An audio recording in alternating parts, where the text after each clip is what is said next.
Hello, everybody, and welcome to episode 226 of the Warhammer podcast, known across the internet and potentially even around the world as Look Out Sir. My name's Dan, and of course I'm joined as always. Words have been lost, but I'm going to keep it going. Phil, how you doing, mate? You all right? Hello, I'm here, I'm alive, and I have survived.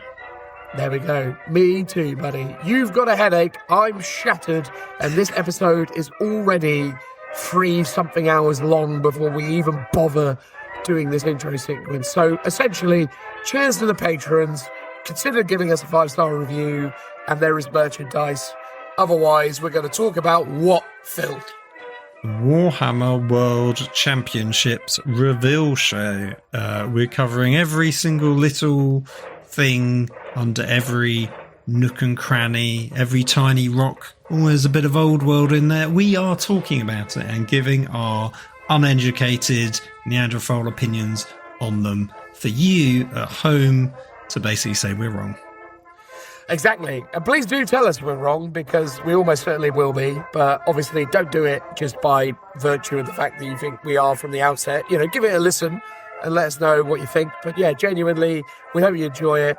But it's late and we're shattered. And yeah, that's enough for now. So enjoy listening to an episode where we become increasingly more shattered across the time. Although I think we mask it well, just not well enough right now. This is as bad as it gets in terms of that side of things. But, you know, again, check it out. Let us know. We're going to get into it now. Transitional noise.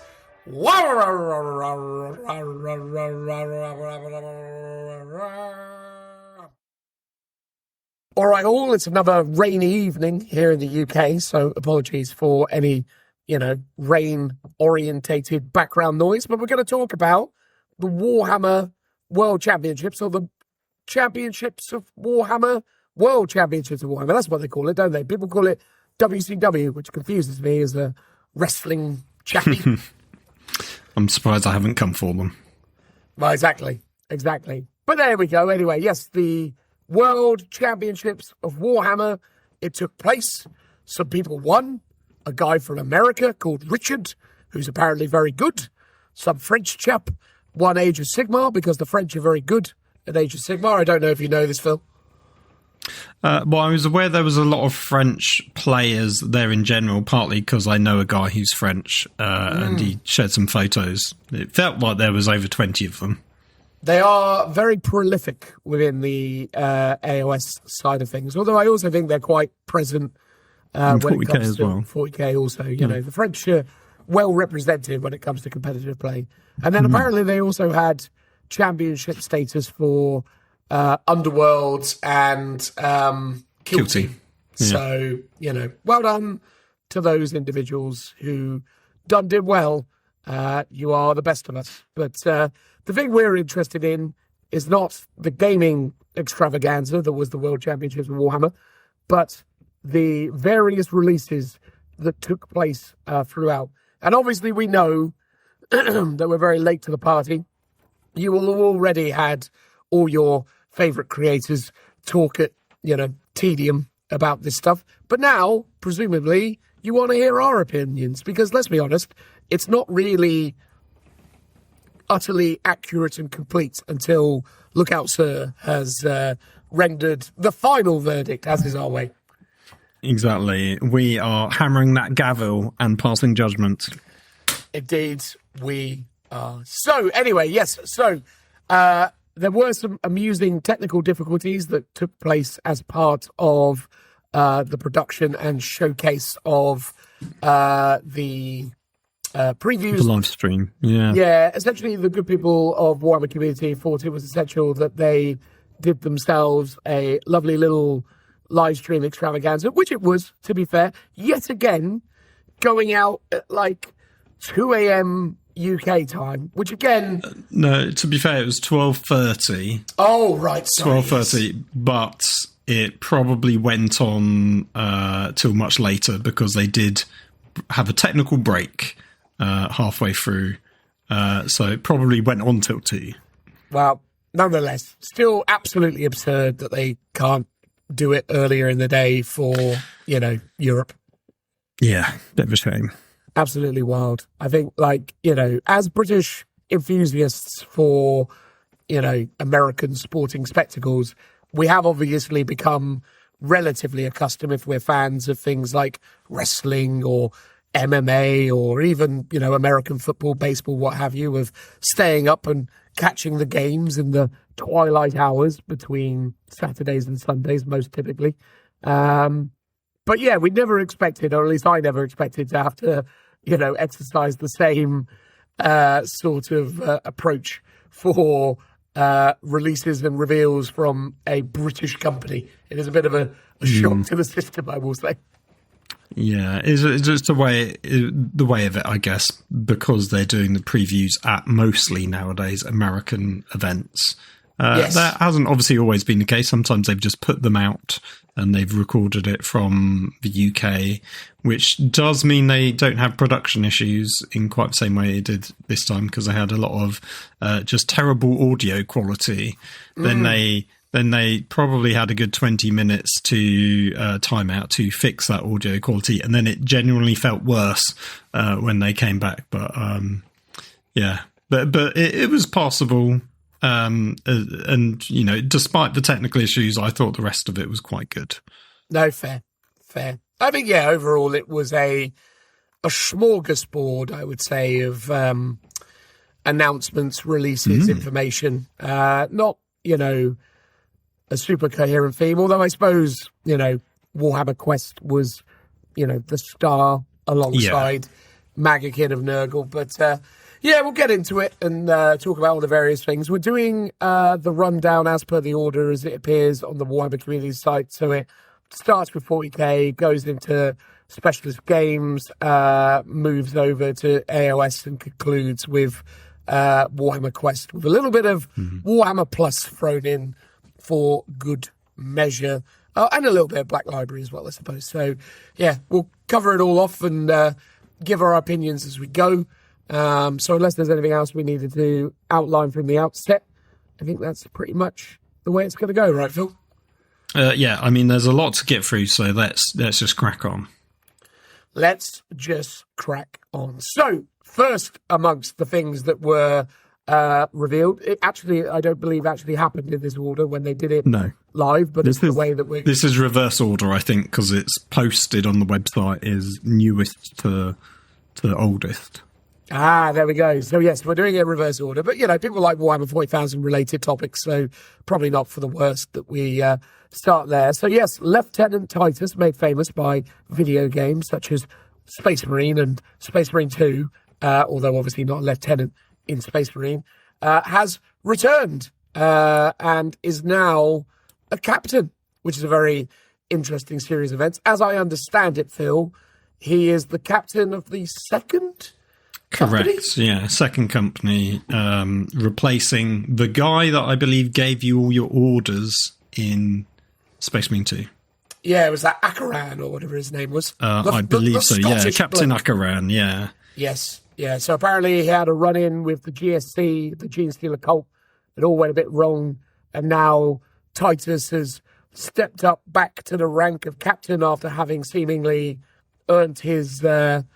status back from, his previous shortcomings with heretical behaviour. So, well done, Titus, for, continuing to live despite your ongoing escapades at the front lines of terrifying fights. You did well, and now you get to fulfill Grandpappy Gilliman's wishes of recapturing the 500 worlds, which is the new... narrative event that will be ending Warhammer 40,000. Although, intriguingly, is it the only event that will be ending Warhammer 40,000, or do you think 500 Worlds is one of a series of potential narrative campaigns that it might deliver? Jumping ahead to the 500 Worlds section, the 500 Worlds is called 500 Worlds Titus. So much like how we had different Arcs of Omen books titled after different characters like Abaddon and Vashtor, I suspect 500 Worlds Titus is the first of many, and there'll be a 500 Worlds Nightbringer, for example, towards the end. So, yeah, this is one book but packaged in a way to feel like it's a cohesive kind of story and campaign. And it'll be interesting to see if the individual products of the 500 World sort of narratively tie together, or they're just sort of individual stories but just set in the same location. Who knows? But yeah, it feels interesting. It feels like with the 500 World stuff, it might be quite expensive because it's basically a book slip with 4 different books inside, breaking it down between, I think there's the general stuff of Titus and story. Then there's Dread Incursions, which is the effectively boarding action style stuff using the new Necron kill team stuff.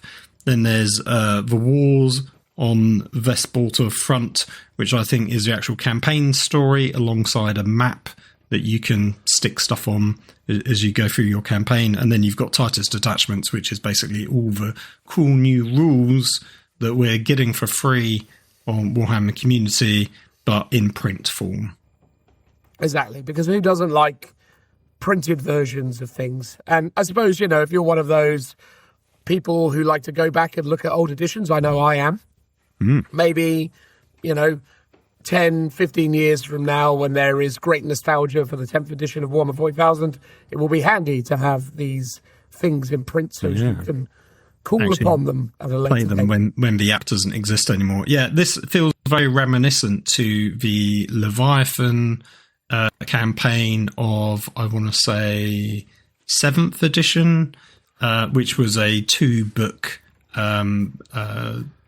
in a book slip, but it was 2 individual books forming a 2-part campaign between Blood Angels and Tyranids, alongside some Necrons as well were thrown in there. And I believe there was a few others, but that was the one that I specifically bought and still have.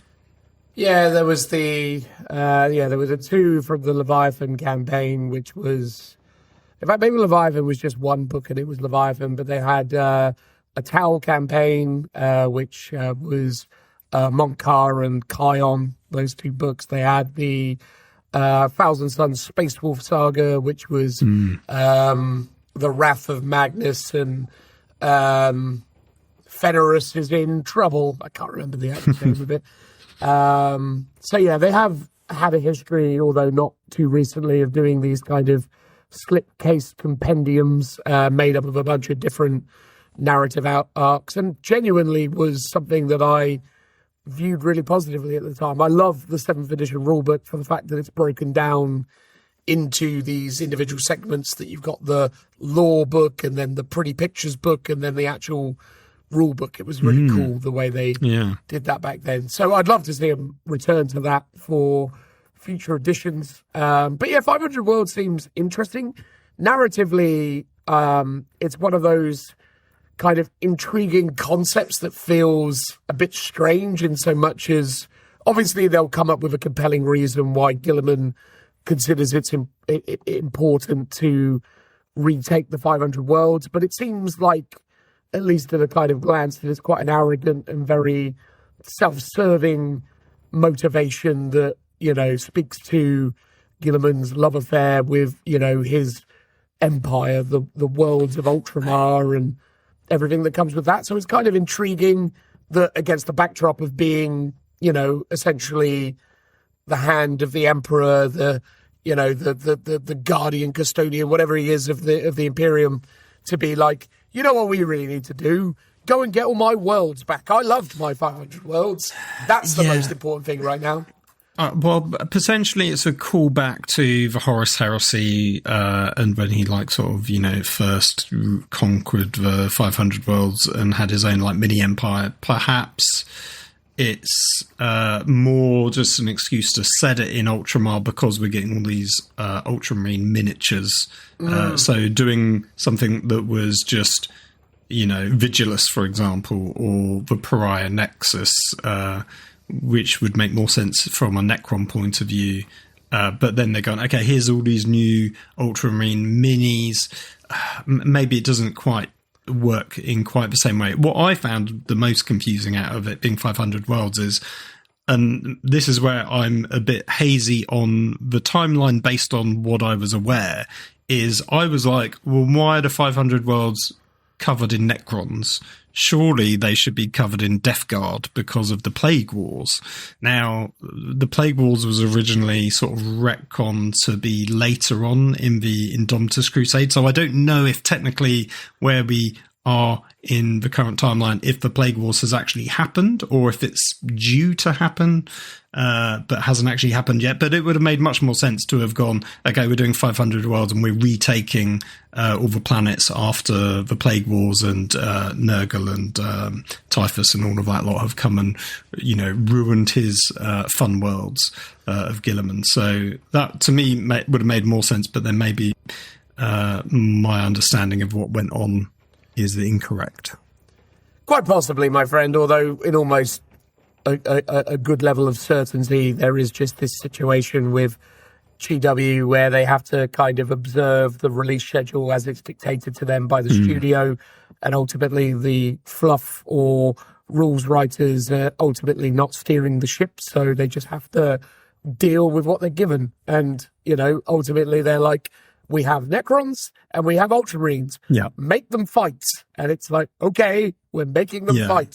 But again, it just seemed odd, like the whole thing about the Silent King and the Prior Nexus. There's been Warzone books about the Prior Nexus. You would have thought if they were going to do anything to do with Necrons, they would just have it there and kind of wrap up that story. And nothing ever wraps up, though, Phil. It just constantly comes back around. But that is fine if you were doing what you were doing in 7th edition and you weren't progressing the timeline. But when you are progressing the timeline, it's like, it's cool to just wrap things up and move on to a new story. I don't want to personally keep revisiting the Prior Nexus from a narrative story arc for the next 10 years. It's like, if you want the iconic things like Armageddon and maybe in a more modern setting, Vigilus, I'm like, okay, cool. Let's have a couple that you maybe revisit. But even with Vigilus, they did kind of wrap up that story. And then you can just go on to the next new thing if you want to progress the story. It feels like they're trying to have their cake and eat it, is what I'm saying. And I'd rather, Prior Nexus has been going on for quite a few years. It feels like you could tie a bow in that and be like, cool, we're done, and then go, cool, 500 worlds is the new thing afterwards. But yeah, that's, Games Workshop for you. And to their credit, if you want to do a Warzone justice, you want to have Black Library books tied into them, and the release schedule for those takes a lot longer. So maybe the timelines for these things is years and years, and, rather than just 1 or 2 years or an edition, let's say. Yeah, I think, again, it all just comes down to the same old classic problem, right? Which is the studios just pumping out miniatures, and the people involved in writing the words have to just write the words as quickly as they can, and that's just the run of it. And, randomly now within 500 Worlds, who knows what the next 40k set of miniatures is going to be that they're going to just shoehorn into it. But they could be like, next we've got new Slanesh stuff because we haven't done enough for them yet. Throw them into it. And it's like, yeah, of course they turn up, because why not? So being optimistic about it, I don't mind the setting. I think it's a cool concept that they're retaking the 500 worlds, and it's because it is 500 worlds, it can have everything there to fight against. So yes, course, there could be another book that is Slanesh or demons, or there's a bit to do with Plague Wars and there's some Nurgle in there. Because as much as I love Vigilus, and Vigilus was everyone literally there bar Necrons, ironically, that felt a bit contrived. It's like, oh, really? Every faction's on this one planet. Oh, okay. Right. That it felt very shoehorned in, but the major factions like the Orcs, like the Dark Angels and Space Marines and the Guard, and even I think the Tau Elder felt like they sort of fitted okay. But when they started adding in everything else on top, it was pushing the narrative a little bit. And obviously Chaos was there as the main big bad, but so maybe 500 Worlds gives them the scope to have a bit of focus on everyone and not feel left out. And I do like it when they do dial in. Like I said, I think Vigilus in modern history has been like their best campaign since 8th edition. Basically, it was the one that I got most excited about. It was new, it was fresh. Whereas a lot of the other stuff, like Prior Nexus, is like, oh, it's an interesting concept, but I've never sort of been really like sold by it. I think the problem has been is that back when we were in 8th edition times, the world was set. You know, they basically went, yes, we've moved the story forwards. The Indomitus Crusade has happened. These things have occurred.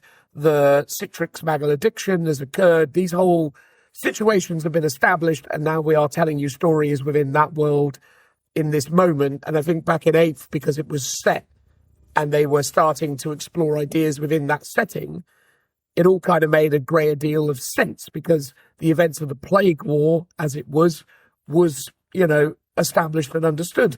Vigilus was an interesting addition. Yes, okay, fair enough. Marnius Calgar teleporting from Macragge to Vigilus out of the blue was really wild. The narrative conclusion to Vigilus, where Abaddon basically flees because the vengeful spirit is under duress, was a little bit underwhelming, but ultimately at least it was conclusive, even if it wasn't in any way sensible. But yeah, it's one of those things where the whole thing kind of worked within itself. But now obviously the problem is with 40k is I actually, as someone who talks about and consumes and engages with 40k content a lot, has no idea where we are anymore. Like, I'm literally... it's like, you know, I put the blindfold on and I've been sat on a chair and I've spun around. The blindfold hasn't come off and I'm just fumbling around in the dark trying to understand where the heck I am. Well, I think in part this was a thing that they did in 8th edition, and that was that they basically did away with the date stamp, the time date, like imperial date stamp that they used. They kind of got rid of it, and then Gilliman made up another one, and it was like the time since the Citrix maledictum, because that way every sort of planet, no matter how far away you are from Terra, you can judge it from that point of view, from a sort of local time setting. But they never seems to tell you that date anymore, whereas it used to be pretty much every, whether it was like an article or a book, there'd always be a tiny little bit at the top which gave you the imperial date. So even though for most people you couldn't really understand it, but you could just decode the broad gists of,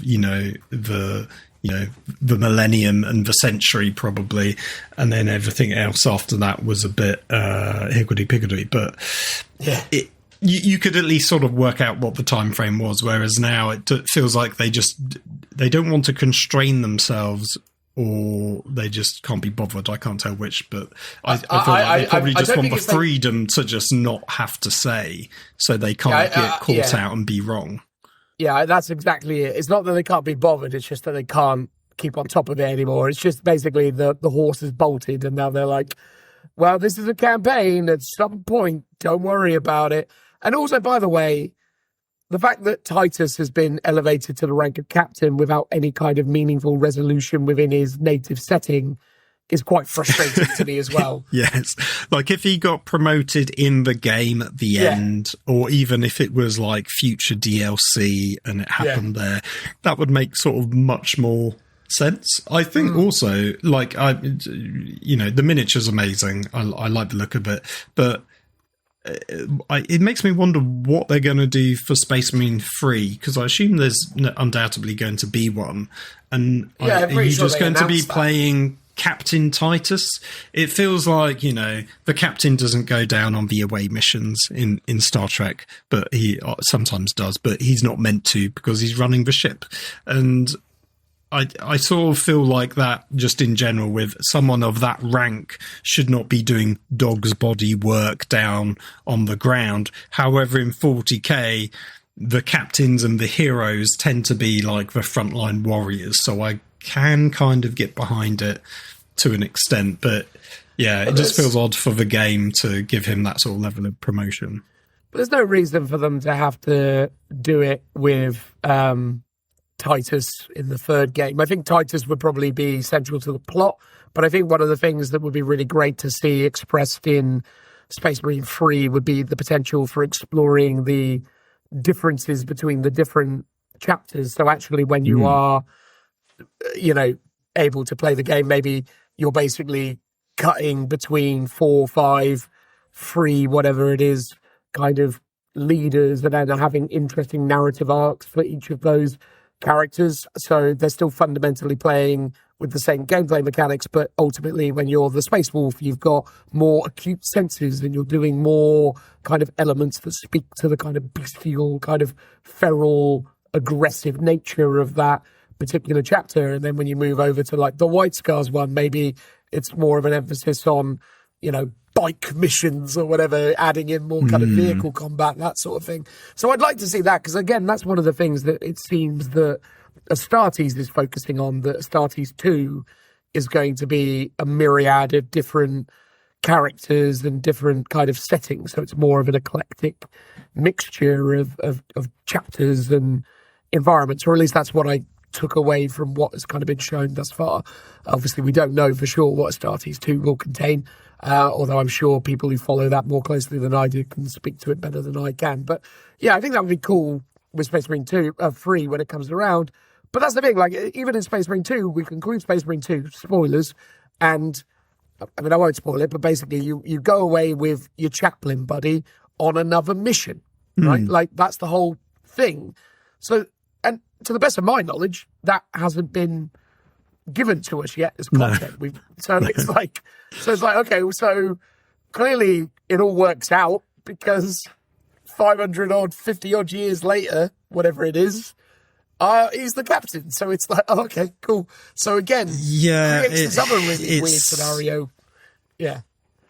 Yeah, not that, like, obviously it's a game, you technically can die, but lore-wise you won't. You do have that plot armor because you will play until the end. But it's sort of like watching a prequel about characters that are in the original movie. It's like, yes, these people aren't going to die because they're in the sequel that comes afterwards. Yeah. It makes sense. You can still enjoy that story, but it does take away an element of it, sort of knowing how they're going to come away completely unscathed and promoted to the rank of captain. It's interesting because obviously they kind of rushed out that Lieutenant Titus model.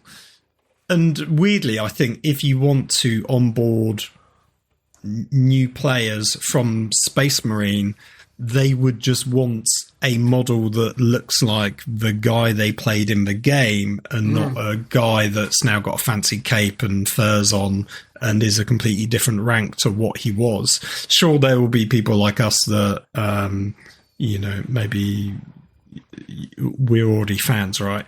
So it's like, cool, I like Titus, he's now a name. And I guess that's what they're trying to do. They go, cool, he's just an established character name now, and we want people to be able to buy him and play him in 40k, and just having him as a lieutenant's a bit demeaning, because you don't really get named lieutenants in 40k. I can think of one in the Minotaurs chapter from one of the Forge World books. You had a name named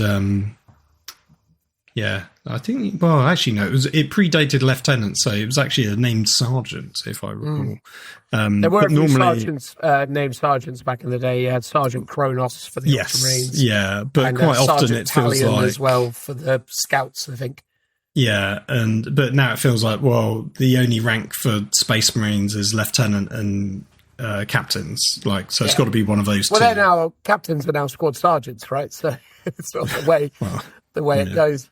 But yeah, look, I mean, the new Titus model is all right. I mean, I like it fine. I think it's intriguing to me that the artwork that you see right next to Titus is a bit different from the actual miniature, but I think the miniature is potentially truer to some of the, attributes of the character as he's seen in the game. He's still carrying his Death Watch sigil on his arm, so he's still got the chains with the Death Watch icon there, which, is great to see still being represented. He's got more service studs, which obviously indicates that he's been on various other campaigns. And yeah, I mean, again, looks great in and of itself, but like, it's not like the most extraordinary Space Marine miniature I've ever seen, but yeah, it's perfectly competent. I like that he's got like an old school style bolter. That's nice. But yeah, it just sort of is that thing where they're like, how do we denote his captain status? Put a furry cape on him. All is good. I feel like that's a bold choice for an Ultramarine, because it's not what you, even though if you were to look at like a traditional like Roman centurion, like in terms of the higher ranks in the Roman army, yeah, they would have it. And obviously this is a Roman themed chapter, so it would make sense, but it's not something you traditionally see in the Ultramarine. So I quite like it because it's almost reminiscent of like a Space Wolf type sculpt. But yeah, it works really well. I think the pose is all right. I think, as you say, the artwork's a bit different, and the artwork's really similar to Uriel Ventress. And I've seen lots of people kind of make a lot of comparisons, like their backstories is quite similar and stuff like that. And he's, yeah. I think the problem with Uriel Ventress is he's in the company with the crappy coloured trim, basically, on the pauldrons, where it's like green and blue clashes. So it just doesn't look great as a model, purely based on the colour scheme of that company. So yeah, Titus works better. The last thing I was going to say in relation to the words and laws and 500 world stuff as well, one of the most interesting things, I think, was the fact that they've obviously put out this cool CG trailer that shows him, marching to the front of his company to be involved in some sort of ceremony. And I liked the way that he refers to Gilliman. I find that really interesting. I like this kind of untrusting, almost kind of belligerent language that he uses. So he refers to Gilliman as the Primarch Reborn, and isn't calling him father or giving him that kind of honorific sort of status. He's more kind of begrudgingly acknowledging what this guy is after, rather than actually being super into it, which again I think speaks really well to Titus, but also kind of makes it quite understandable why everyone thought he was a heretic, because if he's going to start talking about Gilliman like, he's just some pain in the bum, it's like it's a very interesting juxtaposition, I suppose, because it's not the kind of way that I would imagine an Ultramarine would talk about its Primarch. But yeah, he does. He's very belligerent, as I say, which is intriguing. And maybe that's me just reading too much into it, but I picked up on that. I mean, maybe that's a good take. It's not something I particularly picked up on. Originally, I was watching that video thinking, oh, is this like a really delayed video to show, what's his name? The company leader, the chapter master, in his new armour. Oh, yeah.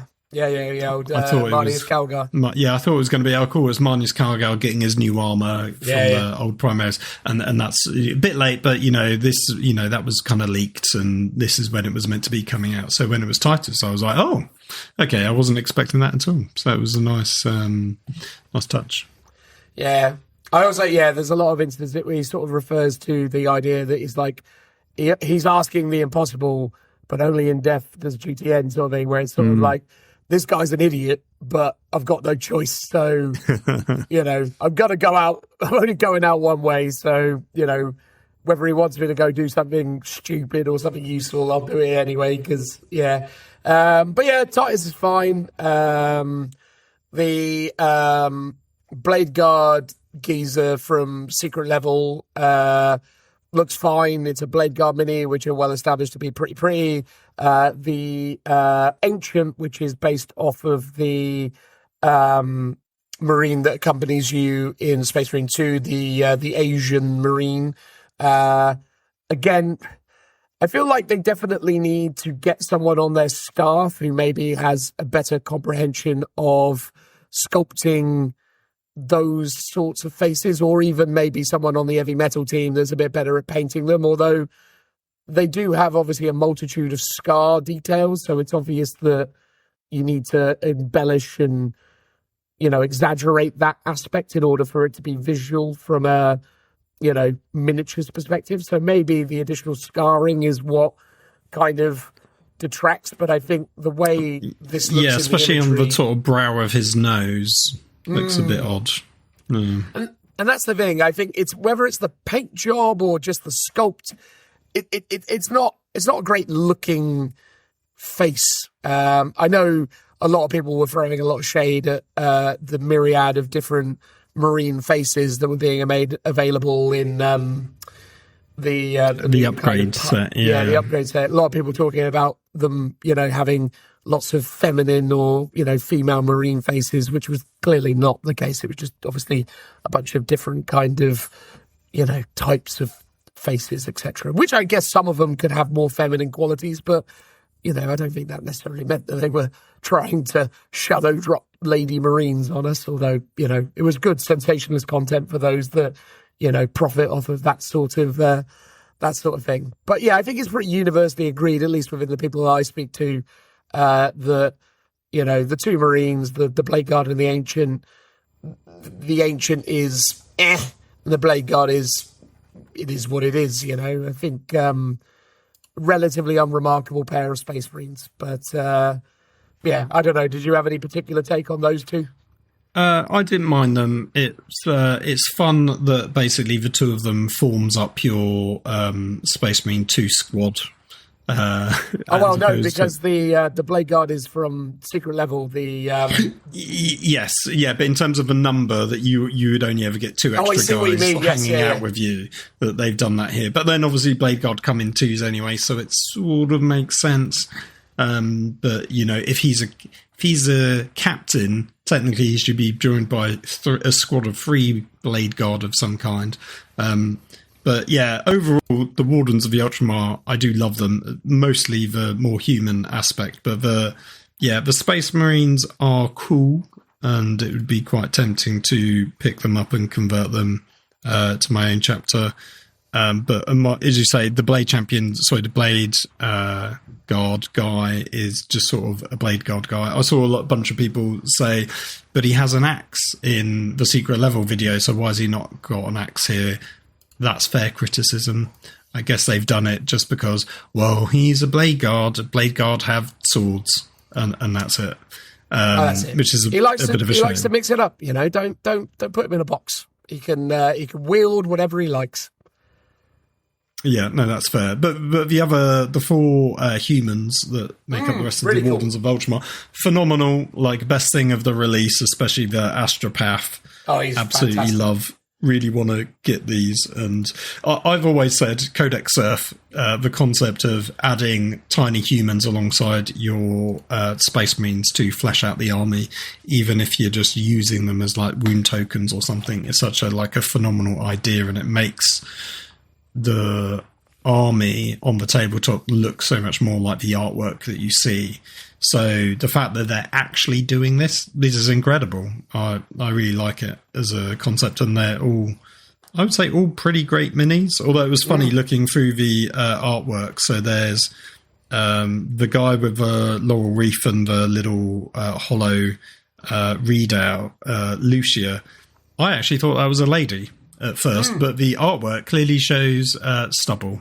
So it's clearly a guy. But I just thought it was like a cantankerous old lady that's highly decorated. But he does have a Margaret Thatcher kind of vibe to him, doesn't he? Yeah, exactly. Sort of that kind of energy. But then the next one along, the one with the sword and the fluffy plumage capes and things and swords and what have you, that's a lady, isn't it? Yes, yeah, and that one definitely is. The one with the scroll, So, I mean, my only weirdness with this, again, is like one of those situations, though, where they're evidently going to have this be released as a squad, and because of kind of Games Workshop's sort of general design philosophy and approach to selling things, you'll buy it all as one complete box. Maybe Titus gets sold separately, but in all probability, it's all going to come in a one-er. And then you're probably going to have to put them down on the tabletop as one unit. And it does start to get a bit silly when you've got these kind of people being, put down on the tabletop as the fighting forces, because a lot of these are, especially within Marines, are very kind of ceremonial or more kind of, administrative positions. So, I would love it. Go on. No, I was just going to... Oh, there. You go. All I was going to say is I assume the human aspect are basically abilities that you will gain while they're alive. So, the astropath might, either give you a save against psychic mortal wounds, or mean like a normal astropath, you can't deep strike within 12 inches of them. Something like that is just a little buff to the squad.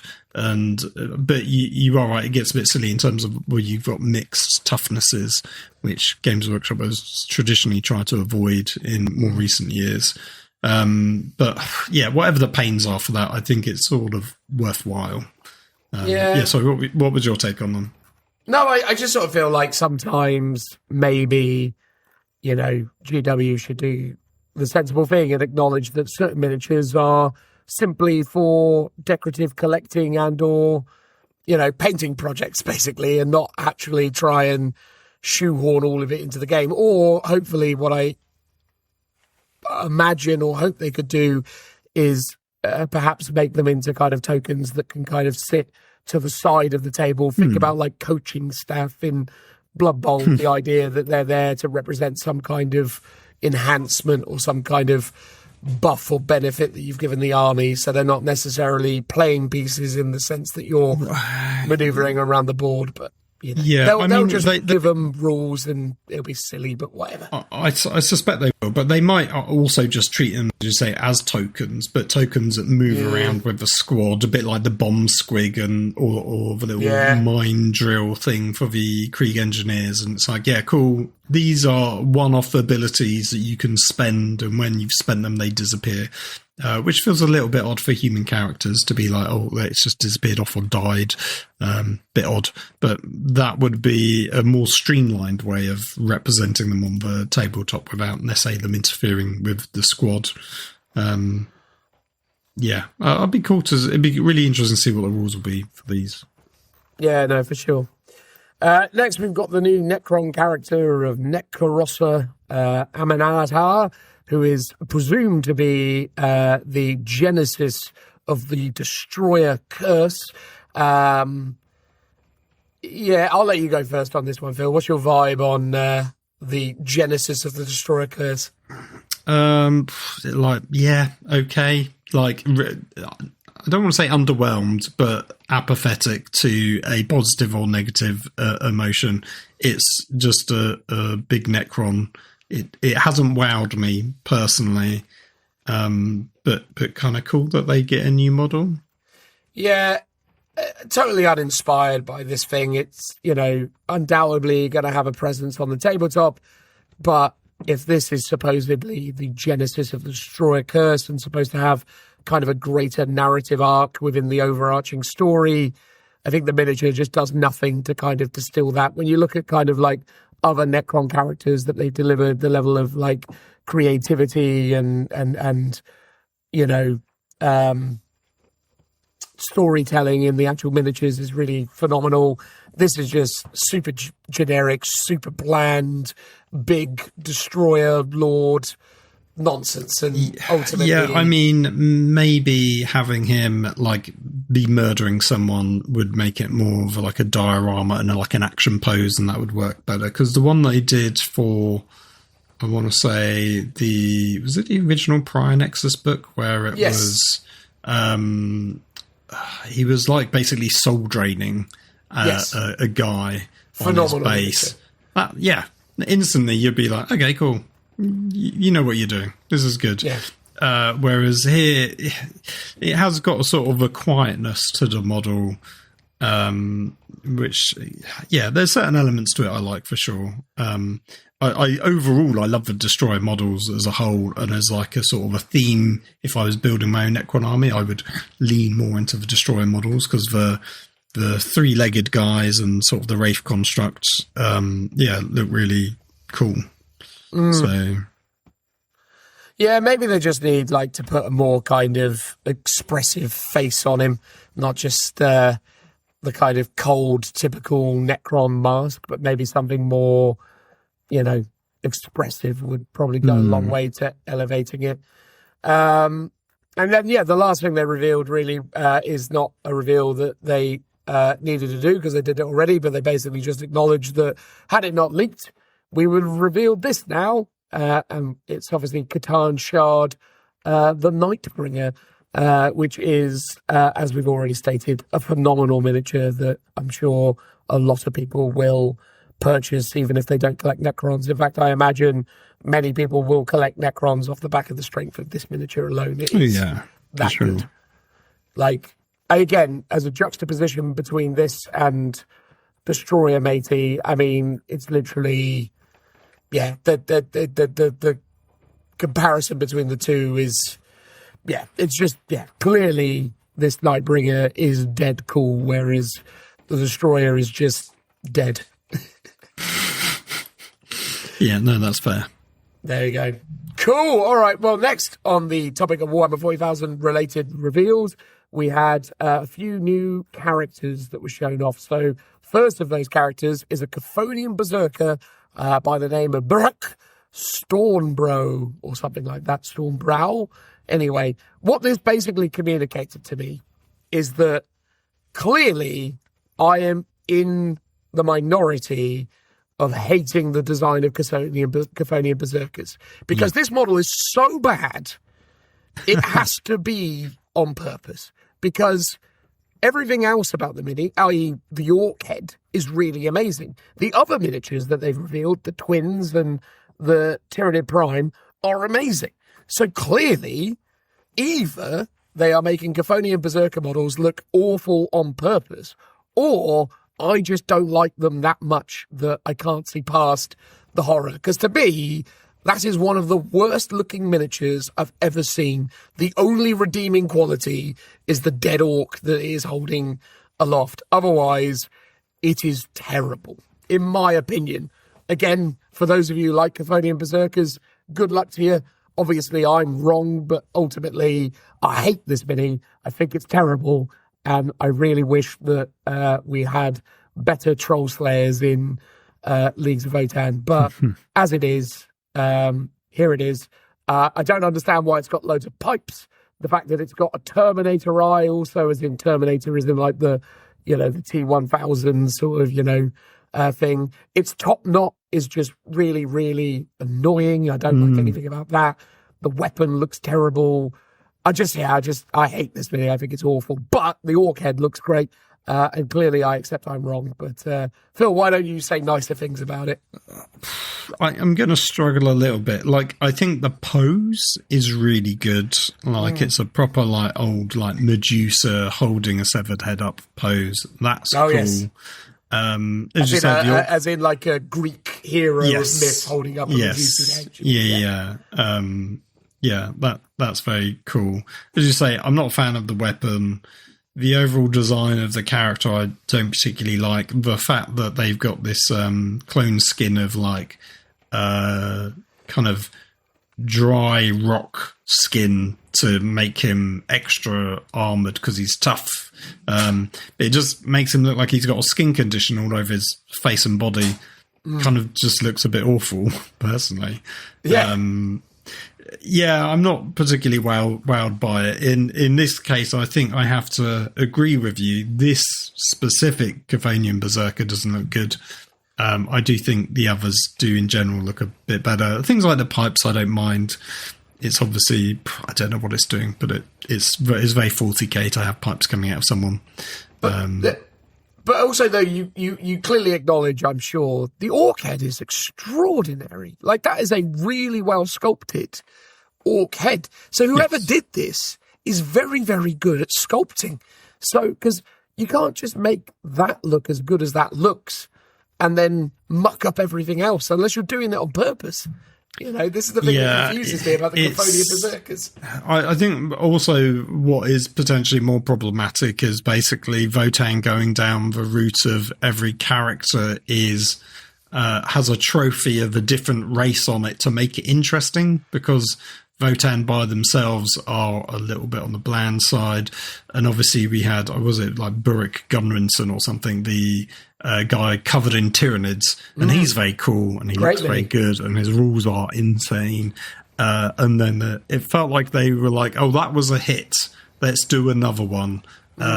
We will spin the Wheel of Fortune. Oh, it's landed on Orcs this time. Okay, we'll do that next. And then maybe they're already spinning it so the next one will be Necrons or something. Who knows? But it feels like that's a bit of a crutch that you can't lean on too much because it sort of, one, gets a bit formulaic after a while. But two, shows you that Votan can only be really interesting when you have another race on the base, basically. Yeah, only when you actually inject actual 40k into it does it get good. Otherwise, it's nonsense. All right, fine. So next is the Twin Lance, which are two Tau twins inside of a set of really cool, customized battle suits. And again, looks phenomenal. Like, this is, again, this is more to my point of why the Chthonian Berserker confuses me so much, because, as I say, aspects of that miniature are so well sculpted, i.e. the orc head, and then we see these two and we go, for the neck, these are really, really cool, like just dripping with personality, incredible, nuanced little sculpted details. They've just done a great job of injecting really great character into the Tau Crisis suit motif. It's very unique. You've got unique armaments. You've got like the shield. You've got, experimental weapons with additional kind of gubbins that makes them feel really unique. The paint scheme that the heavy metal team have landed on is truly unique and beautiful. Even the gun drones have a lot of personality with the way that they've built in these additional armaments and added in the kind of embellishments of the ribbons and things. So like everything about these is just phenomenal. So yeah, like I say, it's very intriguing to me to see this level of awesomeness coming through when considering where we were at before. But I don't know, mate. What's your take on it? There's elements to it I like. It definitely feels like these are like battle suits, but like just better, more modern sculpts. The things that I dislike, they've got really thick thighs, but then tiny calf and like lower half of their legs. So there's like a real disproportion of like weight and center of mass because they've got these tiny little bottom legs that don't really feel like they could support the big chunky body and legs. So yeah, that to me just seems a little bit odd.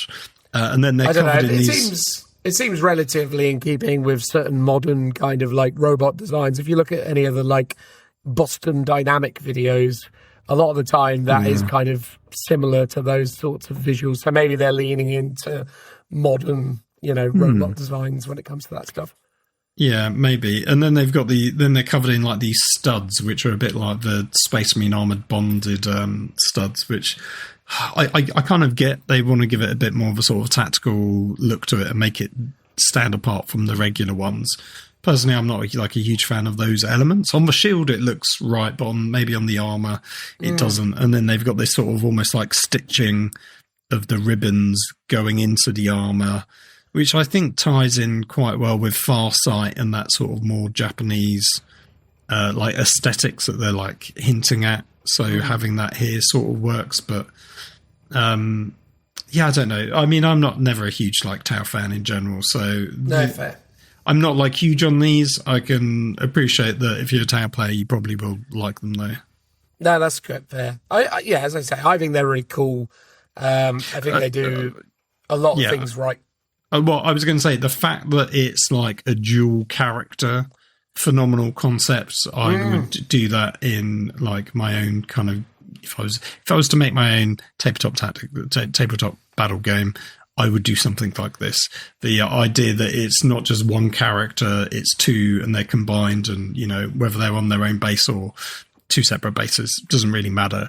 The idea of you've got that, the twins as a concept. For two characters that are clearly a unit, I think is really great to see. So that's totally cool. agree with you. I think they're great. And then lastly, we have a Tyranid Prime with Lash Whip. It's a great model, but it's a Tyranid Prime with a Lash Whip. I mean, I don't really know how much you want to sort of say about it beyond the fact that it's got a real characterful pose. It's, definitely a cool sculpt, but ultimately it's a Tyranid Prime with a Lash Whip. It seems very by the numbers. It does look cool. I'm surprised they haven't sort of made it multi-part in terms of giving you different weapon options, but then I guess maybe it'd be more difficult to do with the particular pose that they're going for. But I would have thought a Tyranid Prime can have stuff other than Lash Whip. So yeah, that would be my only oddity about it. But I mean, it looks cool. Yeah, really looks cool. So anyway, there you go. That was basically all the Warhammer 40,000 stuff. Next on the list of things to talk about is Necromunda, specifically the Ositum Arnfus seize the throne of Hive Primus. So they've got this new fancy character that looks sort of reminiscent of the big bad in the Kamen Rider Black RX series that I'm sure Phil has watched extensively. I have no idea what the words were that you spoke out of your mouth, let alone the show that you're referencing. Fine. Well, anyway, there you go. So, I mean, in the UK or US as well, there was a dub version of it done by the Saban Entertainment Group that made Power Rangers. Yeah. So it was Masked Rider. The first season of Masked Rider was based off of Kamen Rider Black DX or RX or whatever it was. And anyway, the villain in that looked a lot like this, is basically where I'm going with it. Fair, yeah. I mean, was it Azostium Aramphus?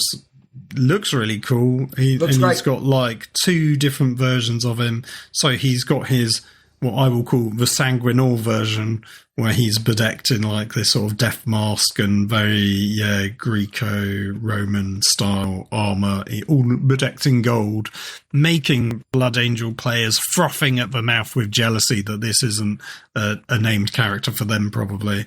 He looks really cool. And then there's the real version underneath where he looks like, the emperor on the throne, basically. Where he's got flesh missing and he's clearly half dead, but I think he's thousands and thousands of years old. He's meant to be this old character that I think was once the ruler of Necromunda. I had a quick read on the background, but he's currently vying for control of Necromunda, or he's taken it, something like that. So yeah, seemed really interesting as a concept. Model's phenomenal, and then the little dude. Kind of seems okay. That looks pretty cool. Me. Yeah. I love a little goblin goober. Look great. Yeah, it's not quite a cherub, but it's something to do with. It's got some psychic potential inside it. It's it's got a particular name. To confirm, Phil, it was definitely Kamen Rider Black RX, and the character I'm referring to is General Jark. For those out there who are Kamen Rider aficionados who are going to be putting me to task on my reference points. Fair. Yeah.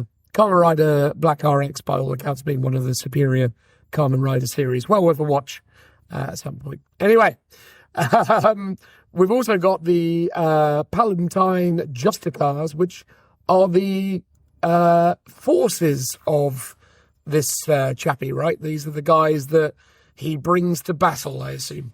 Well, these are the people that enforce the law in the tops of the spires, basically. Oh. These are people that deal with the nobles, whereas the Palatine enforcers, which are the riot gear guys, are your average beat cops that deal with the gangs in the sort of the underhive, basically. So these are sort of, your fancy judges and executioners. Personally, as cool as a concept as they are, they feel like a real miss to me. I think maybe it's because you can't see any faces and they've just got all these skull helmets, but there's something about them that doesn't quite work. They've almost got a sort of circus vibe to them because of the I don't know if it's like the hats or the sort of the shoulder cape thing that's going on, or what it is. But yeah, they just seem a bit odd. I think some of them are like the judge and the and the main guy, the magistrate, and the justicar look all right. They're not great, but the bailiffs are personally terrible. I think also it's they don't obviously fit in with the Palatine enforcers visually in any way, and obviously that there's a distinct separation between them because they're dealing with different like precincts effectively. Yeah. But I'm a bit like personally, I'm just a bit puzzled. Like, well, are these for that gang? If I'm taking Palatine enforcers, are these like an additional units that I bring along? Are they their own standalone thing? As you say, would they go alongside Ostium Aramphus? Which I have to note is, I believe, the first character, I could be wrong on this, one of the first characters for Necromunda to be in plastic. He's not resin. Which is really interesting. I saw. I'm just trying to think if some of the newer Palatine Enforcer stuff was maybe some of that stuff maybe came out in plastic rather than resin, but not to my knowledge. No, I think it's only ever been the actual core, gang normally. Yeah. So the fact that this guy's coming out in plastic says something to how many they think they can sell. Unless it's a lost leader, but also how strong I suspect Necromunda is going, or it's in general that everything's moving to plastic, which has been rumoured for a while for specialist games, and they're just doing away with resin altogether, probably a tax reason due to the government. I suspect more than anything else. But the fact that it's coming now and it's such an incredible scope, like if you told me this was a resin miniature, I would believe you. So the fact that's what I assumed. So the fact they've done it in plastic is really good. And I think when we saw some of those like cool character sculpts in Heresy, and it was like, oh, this isn't. Actually, most of those are still in resin. So yeah, it'd be interesting when they do. And then they did. What's the guy with the two axes? He's in plastic. Why am I now forgetting his name? I know. Joe did a great version of him. Is it Ran something? Why am I? It feels like it's something like that. Something like that. Fafnir Ran. Fafnir Ran. Lord. There you go. Thank you. We got there. So he's in plastic. He's a great sculpt. So it's great to see this sculpt in plastic as well. Yeah. What's your take on the Justicars? Yeah, they're fine. I think, I quite like the geezer with his gabble and his funny little servo skulls with, ceremonial judge wigs. Wig. Yeah. I have to say I did that years ago. I green stuffed a skull with a wig on it. Admittedly, it was being worn by a character, like it was the skull was hanging off his hip because the skull was basically just a holding for his hair that he would take off. But I did always mean to do a version which was like on a servo skull floating around. So it's kind of cool that Games Workshop's done it. Feel free to send Games Workshop a cease and desist, I know. I'd be like, I had that idea first, even though I didn't technically do what you did. No, indeed. They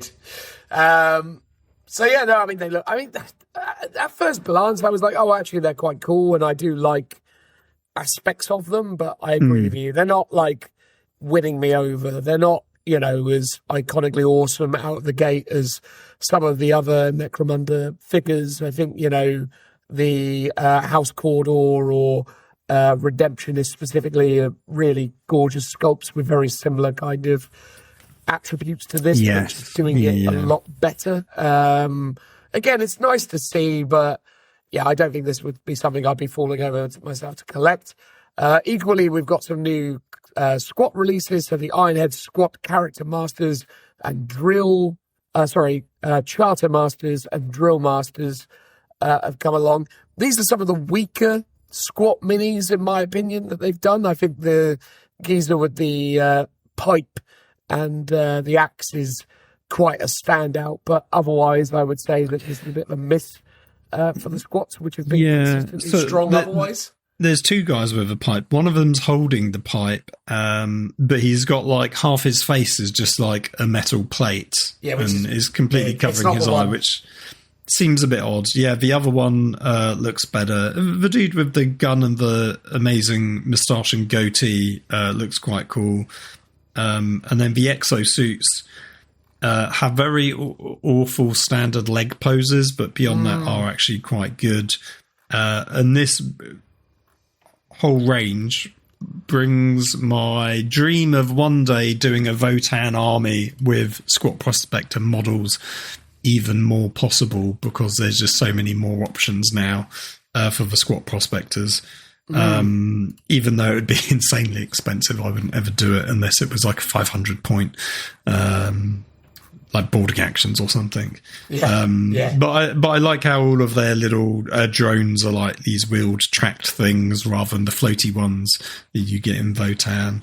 I think we've said it many times on this show. The design aesthetics feel more quintessentially Squat to me than the Votan range. So yeah, I always love these minis more, basically. So yeah. While these aren't necessarily the best in their range, they're definitely still good. No, totally. I think, they're okay. Again, the sort of weird little limbs kind of poking out the sides aren't the best, but yeah, overall, I'd say they're okay. But definitely amongst the weaker releases for the Squat specifically. Right. Next is still a specialist game, which is Warhammer Old World. I'm sure you all thought that we had an ample quantity of Grand Cafe when the beautiful range of miniatures were released a couple of months back. But now we've got even more Cafe in the form of new characters, units, etc. Forgive me, but I've not really been aggressively following the Cafe release to the extent that I know what is in the books versus what is available to purchase. My assertion is that all of this would have been present or at least referenced in the various rules and literature that was supplied earlier this year for Cafe. I can tell you, Dan, you are incorrect. Oh my goodness! These weren't. So from what I gather, this is with this release comes a third Arcane Journal, which supersedes which has a new army list which supersedes the original one in the first Arcane Journal. The second one, I believed, was like I think it was like a Jade Fleet option. So it was basically you are in more. You've gone off to the Empire. And you've got some sort of militia tied in with the Empire Army, I believe, is how that one was done. So that was like a thematic like offshoot from the core list, whereas this one updates the list because obviously they didn't put rules in there that didn't exist as models, basically. Fair. Well, I mean, obviously incredible that Grand Cafe are receiving even more stuff so quickly. So yeah, we'll run through it. So there's Astromancers of the Celestial Court. So you've got a mounted and foot variant of this Grand Cafe Wizard, I believe, is the role that they occupy. And they're accompanied by their little friendly Crowman, which is a beautiful thing to behold. Crow Familiar is awesome. He's great. I mean, to be fair, the whole unit looks phenomenal. And it's cool that they do this, and they've done it always in fantasy. They give you the cavalry and foot variations of a hero quite often. So, looks really awesome. Looks very cool. But the crow is standout to me. Oh, 100%. And I think, the figures themselves in terms of the variants with the staff and, Whizbiz are looking really, really strong. The Grand Cafe range is probably GW, Specialist Games, whomever, really flexing because this stuff is really, really astonishing. But it does appear here that you can also take a variant version where they are armed with a sword, although is this a different position within the army, or is this just that again, but with sword? Oh, yes, I think it's a sword version because it's the same horse in terms of its pose, but they've just done it from different angles. So, it looks slightly different. So, yeah, it looks like, as you say, you'll get spear and sword options, which is very cool that they both look good, and actually different heads as well. So you got your helmets or your man bun top knots, which look very cool. One thing I've always noticed, because I saw a lot of discussion when the first lot came out, if you look at the sort of like the miniature plate armor on the model, like sort of covering his groin and like his sides, like it looks like it's facing upwards. Basically, from what I've seen, people are like, this is based on, I think it's like something like laminate armor, where it's like little bits of laminated, I think either wood or bits of metal, layered, a bit like plate mail or scale mail, even is actually a better description, like miniature scale mail, it's like their version of it. But these are designed in a way on the miniature that they look upside down in comparison to how you would see it in actual photos or artwork. And it feels like that, for some reason, is a deliberate choice. But I've seen loads of people online go, this looks wrong. And when you notice it, you kind of can't help but think they're correct. I mean, maybe. My assertion is that rather than them doing it as, half circles going downwards, they've just got scales, or rather half circles going upwards. They've got scales going downwards. Again, I do understand what you're saying, that it looks like it's the wrong way round, but I don't know. I mean, it's not immersion breaking for me at this stage, I will say, but no. But every time I see the models now, I go, oh yeah, it does look like that. But at least, to be fair, they are consistent. If they did it the wrong way around, they've done it the wrong way around for everything. So it feels like a deliberate choice. Yeah. They're wrong, but at least they're wrong consistently, which is seemingly okay in the grand scheme. Next, we've got the Crane Gun Team, which is geezers with sniper rifles accompanied by other geezers holding up big iron shields. The Palisades, which are the big shields, are very Skaven-esque.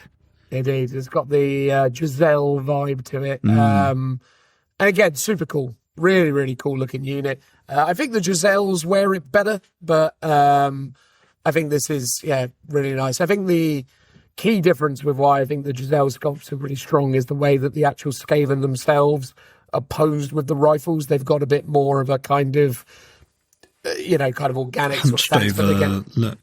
Yeah, but also Skaven themselves are very sort of hunched over, I suppose their racked physiology gives them a certain level of, dynamic placement with that kind of stuff. Whereas these guys are very upright with their rifles, which makes sense, I suppose, when they're, having them atop of these big shields that they're firing over. So I'm guessing they can't really, do anything else with that. But it, looks like a nice unit. It's got lots of nice detail. Weapons are cool. Shields are cool.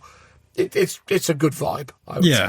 Yeah, it's cool. I like the little, like the way they do the scopes. It's like multiple pieces of glass, like layered in front of each other to like magnify, rather than it being a long tube.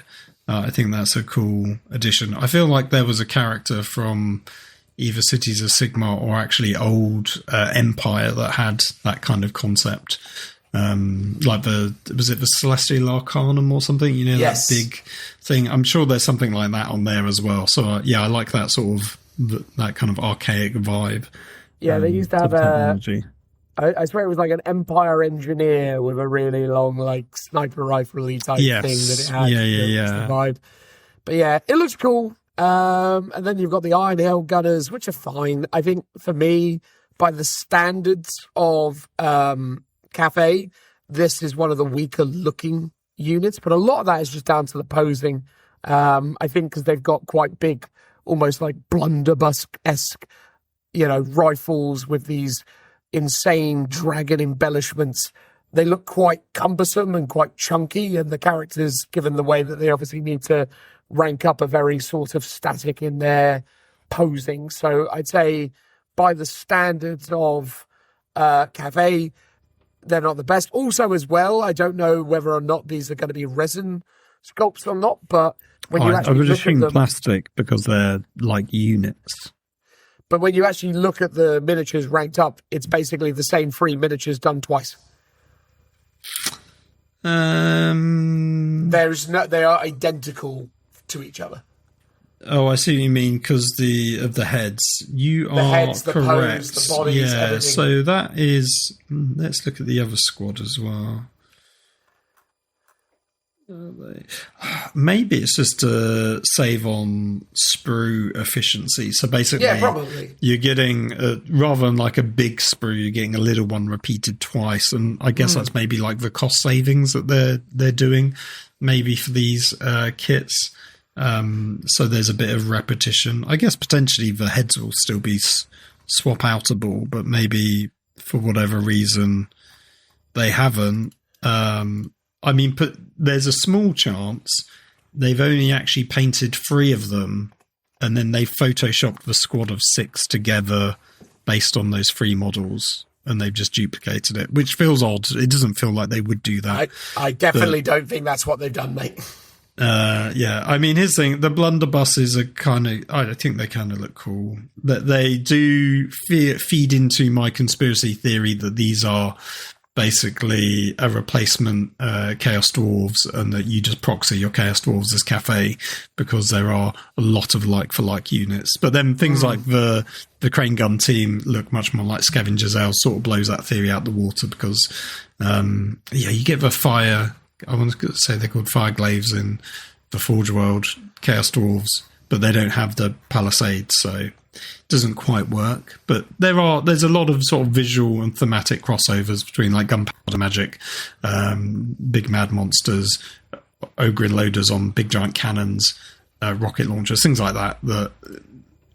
And now blunderbusses basically that feed into that desire. But yeah, they're not bad. But say interesting. I didn't notice that they were clearly duplicate models. Yeah, and again, it's an interesting situation because when you look at the peasant levy, they are lots and lots of really cool looking, fairly unique sculpts. Like they've obviously got lots of alternate heads and other bits and pieces that give them a certain amount of uniqueness within that unit. Right? There's very little evident repetition between those miniatures. Obviously, it'll be there in some way or another, but ultimately, when you see that there, they look quite, unique from... Yeah, I mean, it could be like with things like the Unveiled Gunners and the Crane Gun team, like they're going to be quite expensive or quite elite, so you're probably not going to have many of them, and maybe you would double them up, but maybe you wouldn't do much more than that. So maybe they feel like they could get away with it, basically, in that example. But odd that there isn't maybe different head options to make it a bit more unique, whereas the Peasant Levy is something where potentially you're going to have like multiple units of, so maybe that's why they want to make sure there's a lot of variety in them. Or if it's not multiple units, you're at least maybe doubling the size of that unit to have big blocks of them. Things like the Dragon Banner is really cool to see. Oh, stunning. It's like a concept I've wanted to do for my Thunder Warriors for some mad lore reasons. But it's cool to see done here. And the general sort of peasant levy look really different from the Jade Warriors that you had in the original release. These are basically Hobgrots for the Chaos Dwarf fans out there. They look really awesome. Like the guy leading the main sort of spear squad with the big white beard, he looks really awesome. The rice field sort of straw hats look really cool. Yeah, they're just all I mean, they're great. There's not really much to add.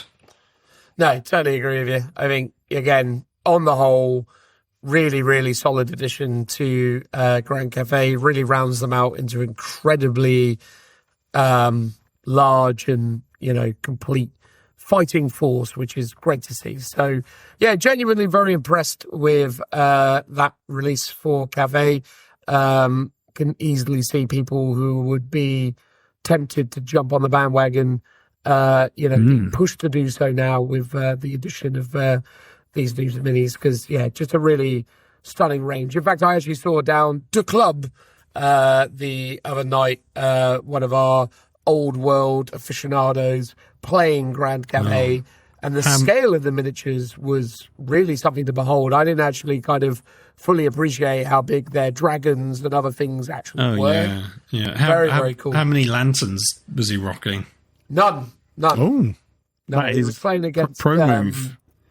He was playing against a nice chap who listens to the podcast, who has a very nice wood elf army, and he wasn't rocking any of the balloons, but he is one of the top old world players in the UK. Like, I think he's like one of the top Tomb King players or something crazy like that. So he's a very, very competitive, very capable player. So I think, balloons or not, he will take you to task, essentially.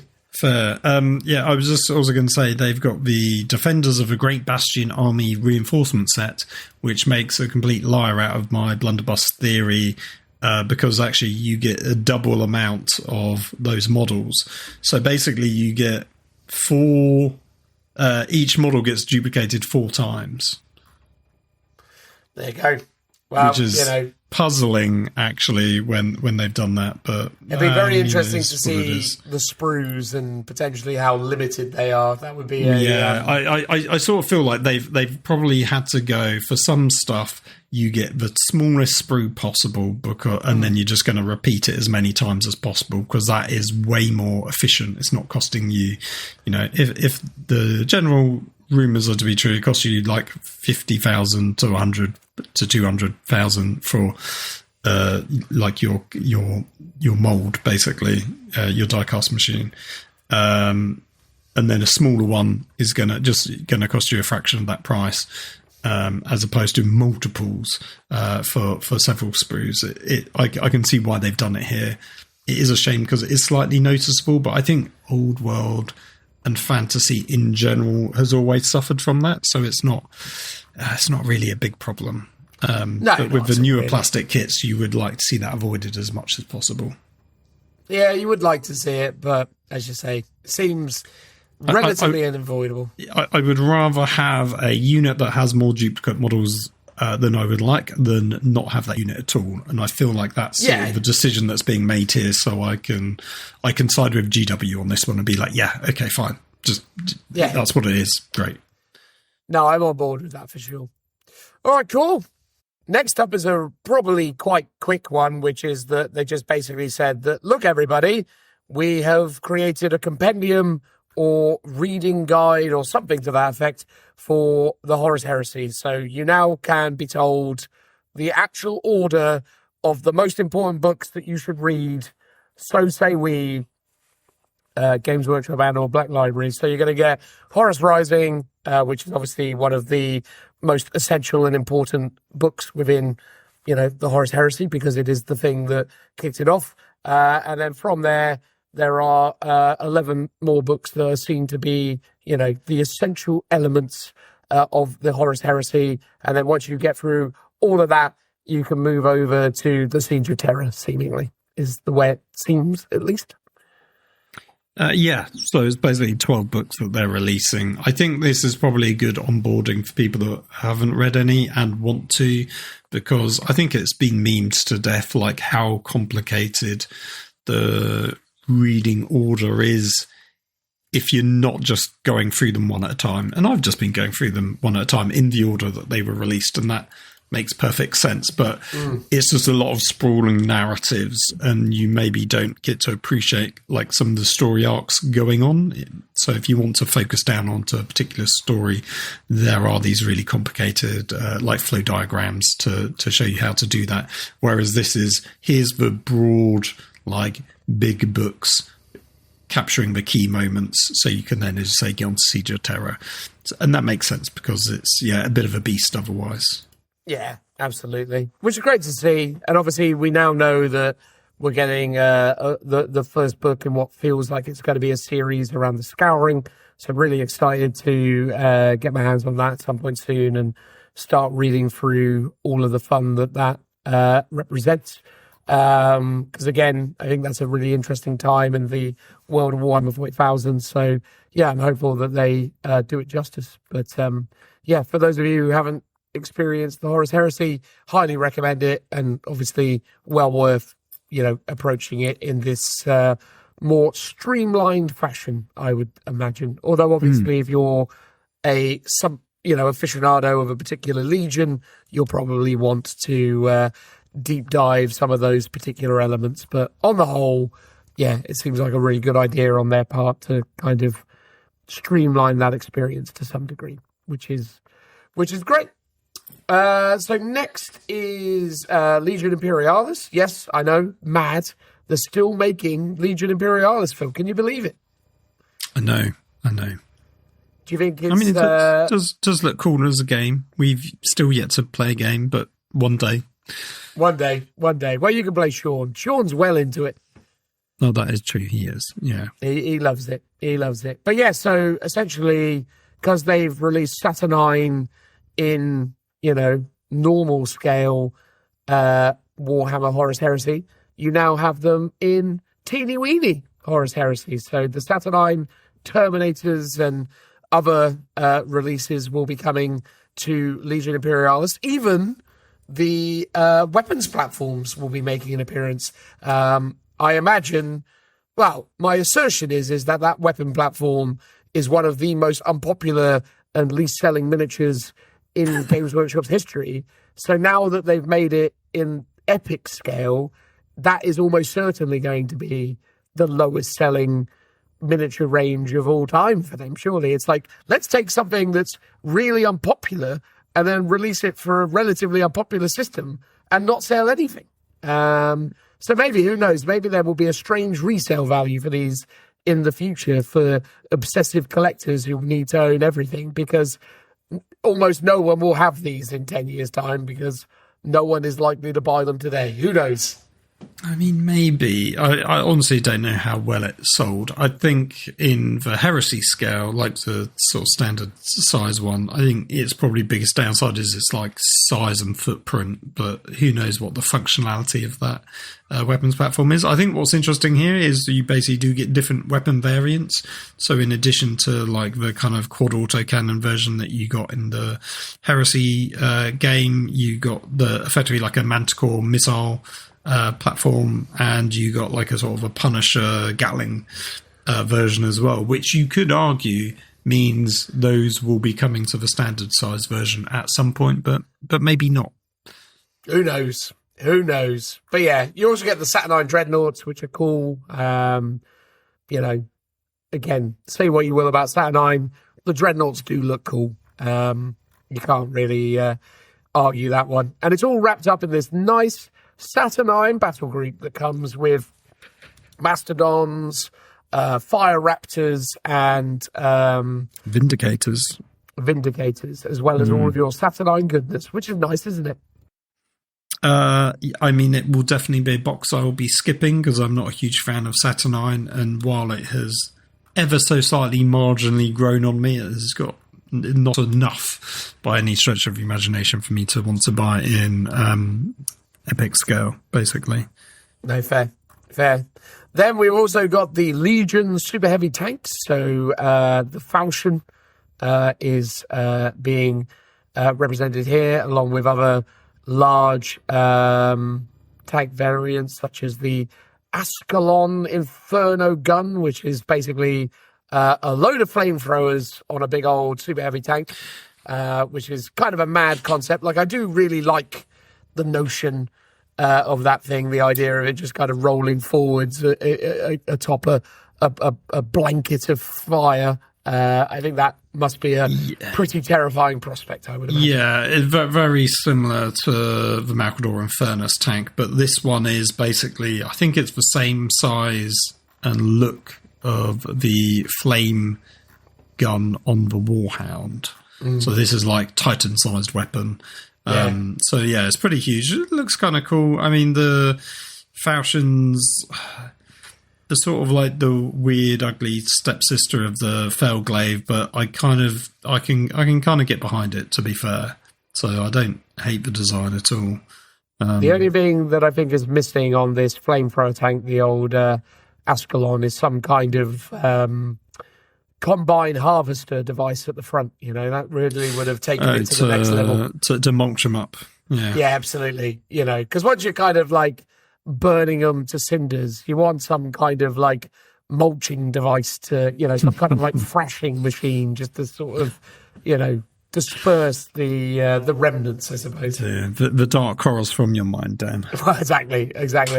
And then, we've also got, the fell blade in all of its fanciness as well, which is, cool to see. I mean, again, cool kit in the sort of more traditional heresy scale. So cool to see it there. Also, and then lastly, with Legion Imperialis, we've got two quite compelling box sets. I think, if Games Workshop put these out at good competitive price points, there's a real argument that you might attract some people into this game. I think the levels of adoption of Legion Imperialis seems pretty low to me, but suppose if they make these miniatures quite affordable, there's always a chance that, if one of these box sets is on the shelf for £20, someone might buy it. But I suspect they'll probably try and get more out of it than 20 quid and thus struggle to get rid of them. But you never know. Yeah, who knows what the prices are, but it feels like you get a lot of stuff in them and they're like quite compelling units. Yeah. Probably more so for the Space Marines, because you get loads of dreadnoughts, some regular like tactical units, some support, and like tanks and flyers. I think that's pretty good. Whereas with the Solar Auxiliary, it feels like you just get a lot of support platforms. You get infantry and some sentinels and some Ogrins, but it feels like a ton of support platforms, which and a couple of tanks as well, to be fair. Yeah, interesting to see the Didi Cyclops in even smaller scale than it currently is. Yes, yeah. I mean, you get I feel 8 like that is Russes. generally upscaled. So you get 8, you're right. You do get 8. Yeah, sorry.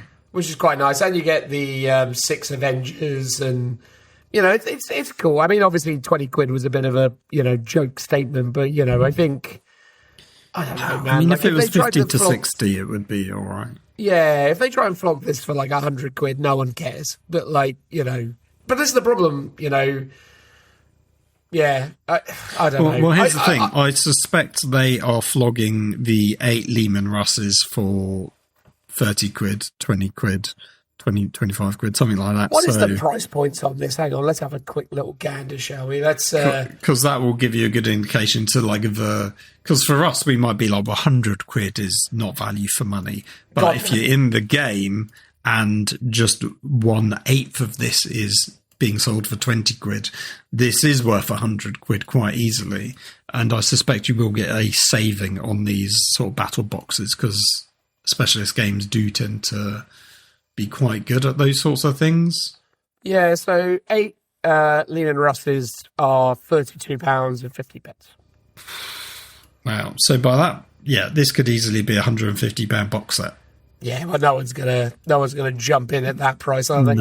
No, I suspect it will be 80 quid or something, or maybe a bit more. But that's the thing. If they want to try and inject some people into it, build some longevity, because they've clearly invested in it to have it. So yeah, maybe they do just need to accept the fact that not everything they release gets to be absurdly profitable out of the gate. They need to create a bit of a actual player base, because that's the thing that Legions Imperialis is so utterly lacking at the moment. Like, I've never even ever heard anyone at the club or in like the surrounding area talking about getting in and playing Legion Imperialis. Like, as I say, if I didn't know Sean, who is literally the only person I know engaging in this hobby, I'd swear it was a completely dead game. I mean, but apparently there is like 20 odd people who care. So, hopefully they can do some aggressive pricing and drive that number up a little bit. Fair. But there you go. But if obviously you are one of those people out there who cares, obviously feel free to tell me off for my, misrepresentation of your beloved system. I accept that I am almost certainly wrong, but certainly doesn't feel that way based on what I can see. There's also the Ruin of Salamanders, which is a journal strategy books, and I always think these little books that they do for Heresy and Legions Imperialis and the Arcane Journals for Old World are like pretty good value for money.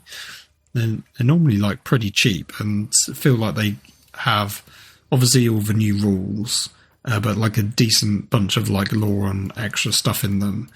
I guess you will get to the point where potentially a bit like the Spike magazine, you'll be swimming in them and you'll have too many. And what to do at that point? Will they do like a compendium where they just give you a big black book featuring, say, 5 or 6 of them all together? I don't know. Or will they just keep releasing them in these sort of small sort of booklet format?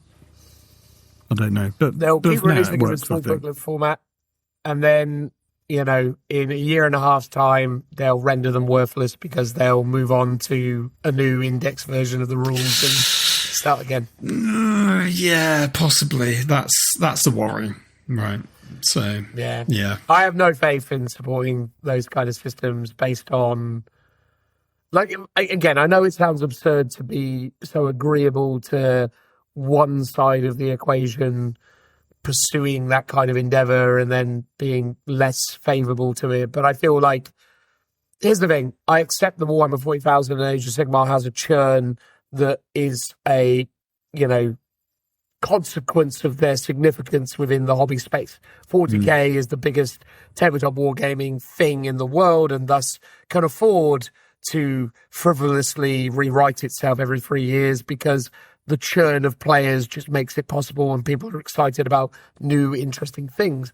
Age of Sigmar, although I don't think it should do the same, does do the same, as it is kind of in the same vein, earned the right to do so. But the specialist game stuff, it feels like a real, you know, kick in the dangly bits when they do it. So I'm a bit like reluctant with this kind of stuff now. I think it's like with Blood Bowl right now. Like I just have no interest in picking up new Blood Bowl because, you know, like I'm not into it.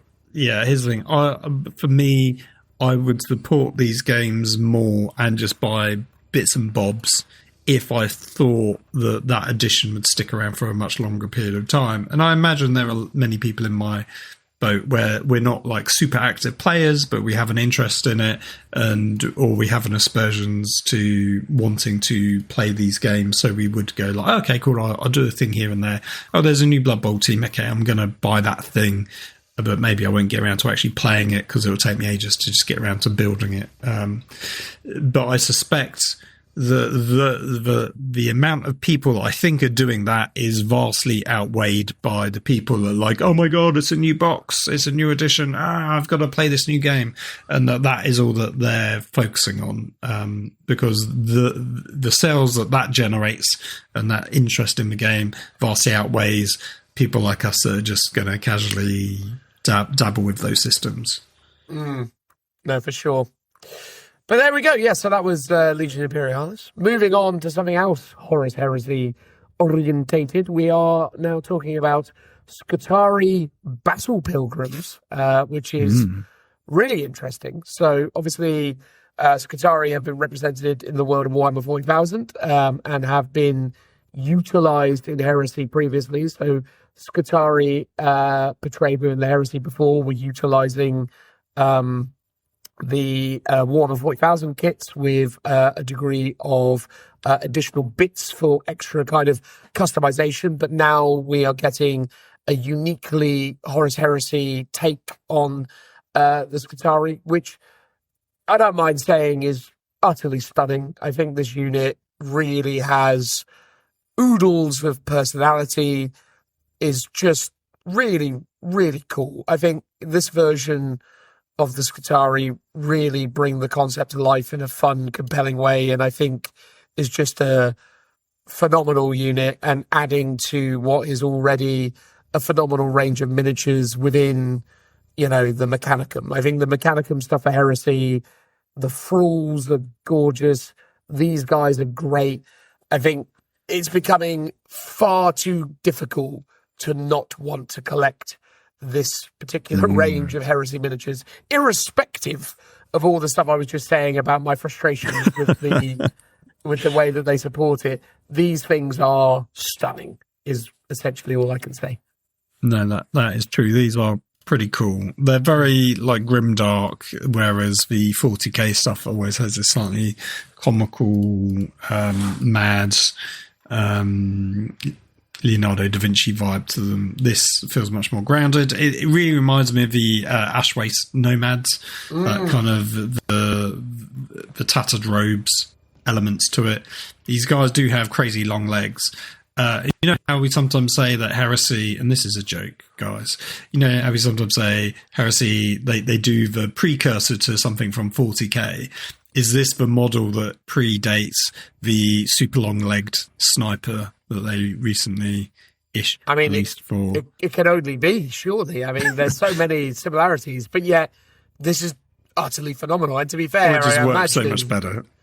Yeah, I imagine most people with Skitarii armies will probably just purchase some of these guys and use them to represent that particular character, because these are just so much better than that static, womble-looking loon that they put out before. Like this does feel like it works so much more. And to be fair, it feels much more in keeping with the whole concept of Skitarii. Obviously, Skitarii, like, they replace their legs because the irradiated waste and stuff. So it's like, well, why wouldn't they make them longer to go over dunes easier, or to be just further away from the floor because that's where all the radiation is and stuff like that, or it allows them to travel quicker. They haven't just gone, oh, let's just make them human-sized and give them metal legs.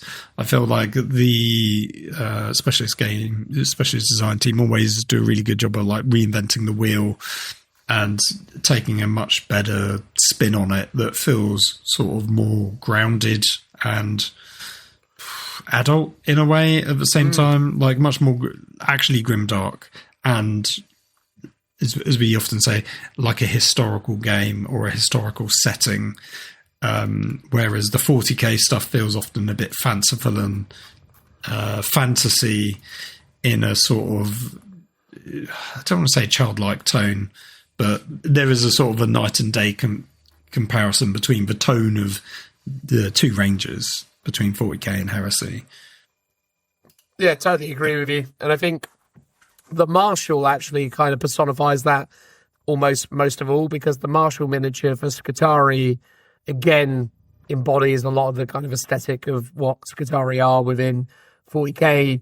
This Marshal miniature, by comparison, is just really foreboding, really powerful, intimidating, you know, has a presence and a sense of danger around it, right? Like, this guy looks capable, whereas the Skitarii Marshal within the confines of Warhammer 40,000 is just a buffing piece that essentially has a stick and seems utterly ineffectual at what it does, whereas this looks like, you know, a killing machine. It looks truly terrifying, which is absolutely awesome to behold. And again, another thing that potentially people will be clambering to add to their Mechanicus collections, because the you know, this range, or Mechanicum, whichever one it is, this is just such a better version. I think, it wouldn't shock me if more and more people took to, you know, using these miniatures in place of, you know, 40k Skitarii, because they are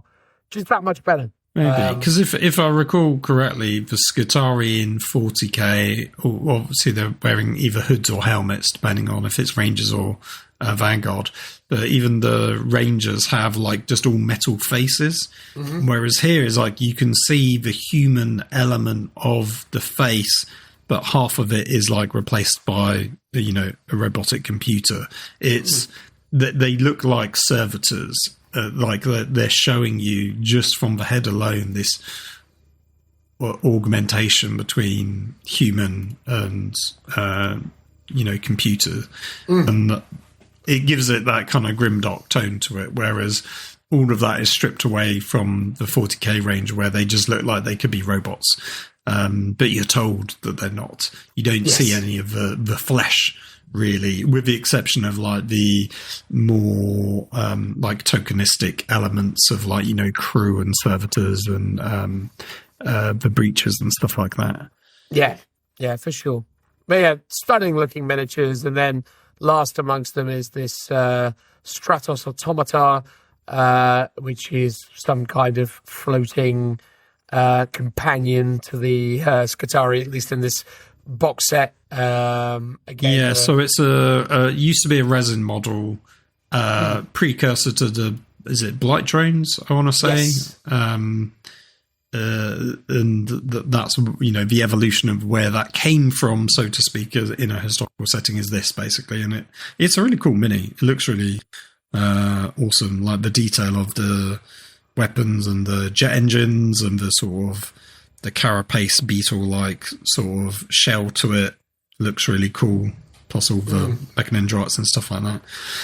Yeah, it's very, very compelling. I've always loved this model and like the idea of owning it, even though I've never collected the army. But as you say, it makes me want to. Yeah, it looks great.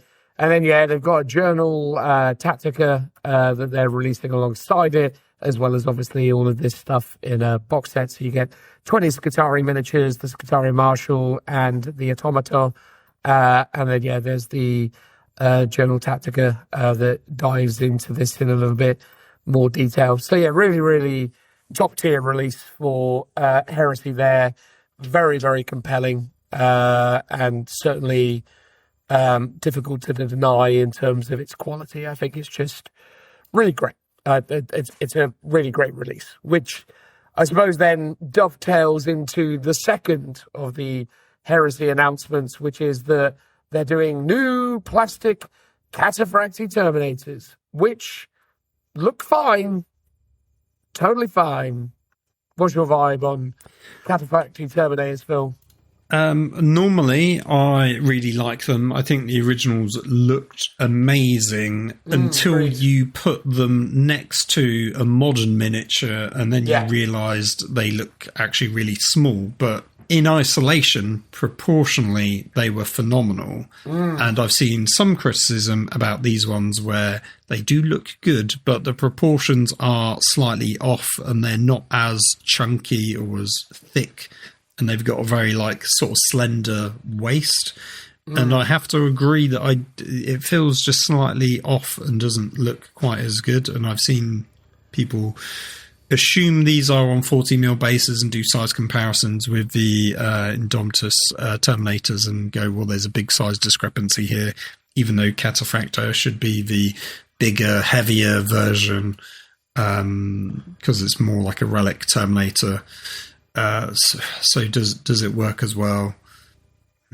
Yeah, who knows? It is also odd that they're being released as two separate boxes with different loadouts and not like just one kit with either options or one kit with an upgrade sprue. Yeah, that's odd. Yeah, it's strange as well to see that they're coming in like units of 6. Yes, yeah, that is odd. Which is kind of a weird addition also. I think, honestly, there's nothing technically bad about them, but it is a miss. It's not a slam dunk, right? Like, this is not like the 40k reimagining, the kind of Primaris reimagining of the traditional Terminator kit, which was just like 10 out of 10, perfect. You know, the Cataphractii stuff that we had was pretty great, and there were some utterly incredible Cataphractii characters that have been delivered with really amazing kind of bulky sculpts that look really ominous and had a really amazing kind of presence. So there's lots of really good stuff that they've done with Cataphractii up to this point, to the extent that this just feels meh. And that isn't really what you want to see in any release, right? You talk about the Scutari. The Scutari were awesome. It's undeniable. This is just like, who cares? You know, I already have 20 or so Cataphractii Terminator kits. Yes, they're quite diddy. And maybe when you see these in 3 dimensions, it will basically, you know, make the whole thing make more sense. Yes. Yeah, I think that could well be the case. Yeah, but as it is, as photographed, very underwhelming.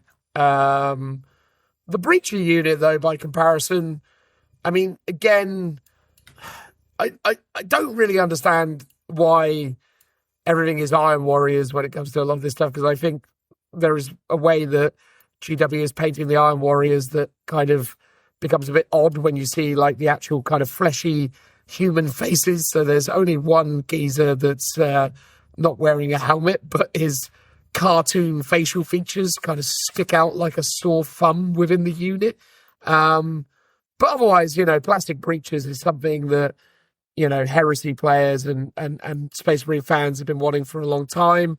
And this is those, and they're perfectly competently done. But again, doesn't wow me, but doesn't offend. It's fine. It's like, cool. I really wanted Plastic Breaches. Now I have them. Good. It's just, it's unremarkable, but fine. Yeah, as you say, it's not anything wowing because it's to be expected that they're going to come. It's something that customers want to buy.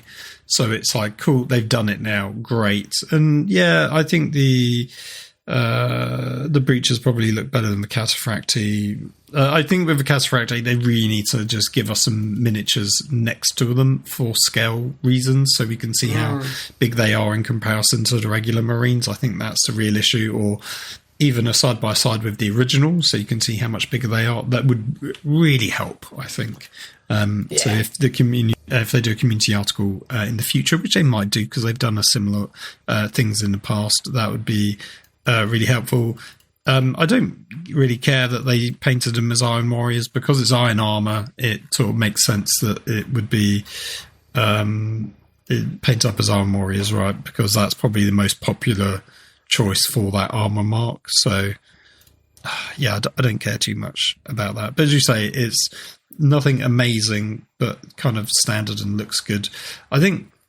I feel like we've seen these shields before, like with the other, was it like the Mark 6? Because they've already done breaches already, haven't they? It's just not in this armour. No, they've not. Well, they've done breaches in resin, but not in plastic. Oh, is this the first time in plastic? Okay, this is the first time they've done plastic breaches, yeah. Like the shields look okay, but I would rather, like they used to do the boarding shields, which was these really like more brutal, riveted, less decorated shields, and I would like to see a version like that with these guys. Well, I think especially for this armor mark. The resin breacher kits always had that kind of so that's what I'm referring for to. The guns, yeah, but that had sort of areas where the guns would kind of like rest, etc. So yeah, I know what you mean though. It's one of those ones where it's it's just one of those ones where it's just it's fine. Like I hate being underwhelmed by things because it's so difficult to feel or express anything other than what it is, which is it's fine. Like I can't criticize it because it's not objectively bad, but nothing about it's great. It's not like I'm here going, wow, this is a must-have. It's a yeah, sure. Fair. I think I'm more like, this is cool to see, but yeah, it isn't wowing me, but it is good that we've got it. Yeah. I'm personally more invested, as much as I love Cataphracti as a concept, I think I'm more personally into seeing what the Tartarus stuff is, and that's purely because Minotaurs historically had Tartarus armor, so I'd be inclined, if the scale was correct, to get them and run them as the regular Primaris Indomitus Terminators in 40k, while sort of being more accurate to the past of the Minotaur chapter. So I'd be, and I always did like their sculpt as well for Tartarus armor, so I'd like to see them as well. And I suspect what we'll see is characters in Cataphracti, new Cataphracti armor like Abaddon coming down the line at some point, and that would be really interesting to see how that looks. No, for sure. But yeah, on the whole, it's fine. I can't really say any fairer than that. It's fine. Nowhere near as cool as the Skitarii release, but totally fine. Yeah, that's fair. And then you get a box set called the Siege Assault Battle Group, which is 12 Terminators, 10 Breachers, and a Leviathan Dreadnought. And, if you don't have any of those, I would say they're all cool. So, oh, yeah, totally. You'd probably want to get them. The plastic Leviathan kit is really nice when you put it together, but it is also a total nightmare to put together. Is always the thing to remember. That's what I generally hear about a lot of the Heresy miniatures.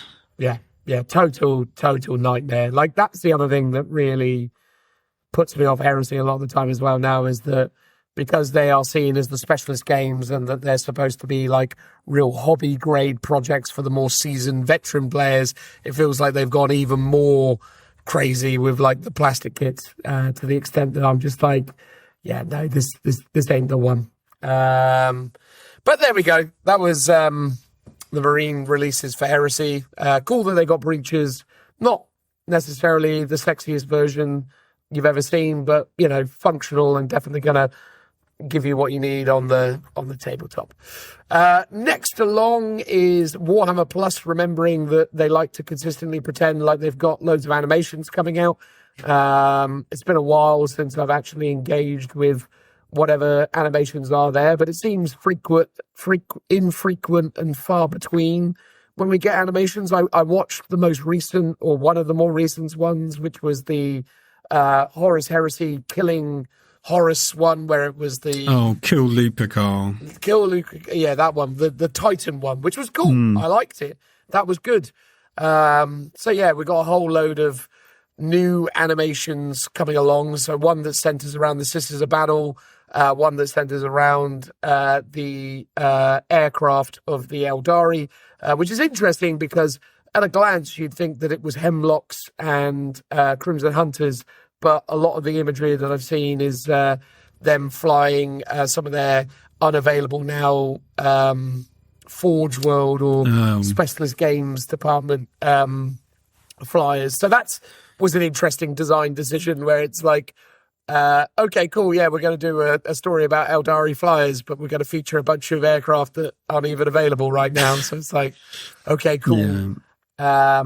Also, I'm kind of confused by the fact that, because like the whole point of like the Hemlock is that, anyway, I'm not going to get deep into it. I always wax lyrical about Eldari stuff more than is required. There's also one with... Go on, tell us. No, because I'm probably wrong as well, Phil. That's the other thing. I don't want to... I'm going to reserve judgment until I see the actual show. I've only got the trailer to go on here. But yeah, then there's some World Eater stuff, which is kind of cool. And then there is a bit of a Bellator and Eternus story for Age of Sigmar, which is great to see. Yeah, so I've watched the story so far, and I think it was only... I think the first season of Black Talon was, I want to say 6 episodes. This one so far, I think, has been something like 3 episodes. And I was like, was that it? And then, no, there's one more episode. So it doesn't feel like it's as many episodes as the first season. But then maybe it was just because it was this one missing. But we've had a very long break between those episodes coming out and this one, which is odd, because surely you would just have them all lined up and just push them out one a week or one a month, or whatever. Maybe they are doing one a month. But it doesn't feel like there are many shows and there's not many episodes. And the number of episodes this year feels like it's gone down even more from previous years. So, I think they also teased Astartes 2, which might be the World Eaters one. I don't know if that's a different one entirely or not. No, I think the World Eaters one is something different. It'll be interesting that the thing that launched the show probably about 5 years later will finally be here. Indeed. So yeah, it'll be good to see. But on the whole, Warhammer Plus continues to be, a relatively underwhelming proposition, but it works on the basis that you get your free miniature, you get access to the apps. You do have the back catalogue of like the library that gives you some access to old, PDFs of like White Dwarfs and what have you. And you do get the odd animated series. So I think overall, because they haven't increased the price, or at least not meaningfully, over the first few years of its existence. So maybe, just maybe, it's kind of retaining something resembling a value proposition. I've enjoyed content on it at the moment, but yeah, I wouldn't dream of saying Warhammer Plus has been a slam dunk in any regard. I'm much less negative about it today than I used to be, but I still wouldn't go on a limb and say it's good. It's fine. It's basically the way. Yeah, I think some of the more sort of standard shows are interesting, but I mean, I wouldn't be paying for them specifically. I think our criticism of the early years of Warhammer Plus was because they oversold it. What they promised, they did not deliver by any stretch, and that was the real issue. Whereas now they've stopped doing that, so I can kind of forgive it a bit more. And as you say, I use the Warhammer apps for 40k and AOS, both of them, so I feel like I get some money's worth out of that list building functionality. It would be better if you just got to unlock all the content of the data sheets and stuff automatically as part of your subscription, rather than having to get code in your book. I think that would make it a much more value proposition. The miniatures that you get each year is a nice touch. However, all of mine still live in the boxes from which they came in. I've not touched any of them, so it's like it's nice to have, but I'm not actually using any of those things. They're not, wowing me in that respect. And the animations are good when they're there. Yeah, no, totally. Cool. All right, let's move on to the Age of Sigmar. So we have a whole slew of new Magakin of Nurgle miniatures. Tim must be thrilled. He must be. I did speak to him about it. He's mostly on the fence about them. I think he's going to take a wait and see approach. I don't think there's he's chomping at the bit to get right away. But he does like a lot of the miniatures, but he appreciates that the design aesthetic has steered away slightly from what they've done originally, and that they've gone more in this sort of realm of Gur, like this sort of is it the realm of life? I can never remember. Yeah, it's realm of life. Yeah. Sort of vibe, and they've got horns on them, and sort of a different. They've always had horns, though. But not like antlers. Now they've got antlers. They've always had antlers. It was more like, had they? Yeah, God. What's he talking about? They've got antlers for days. You look at, like, Nurglings, they're covered in antlers. Oh, antlers.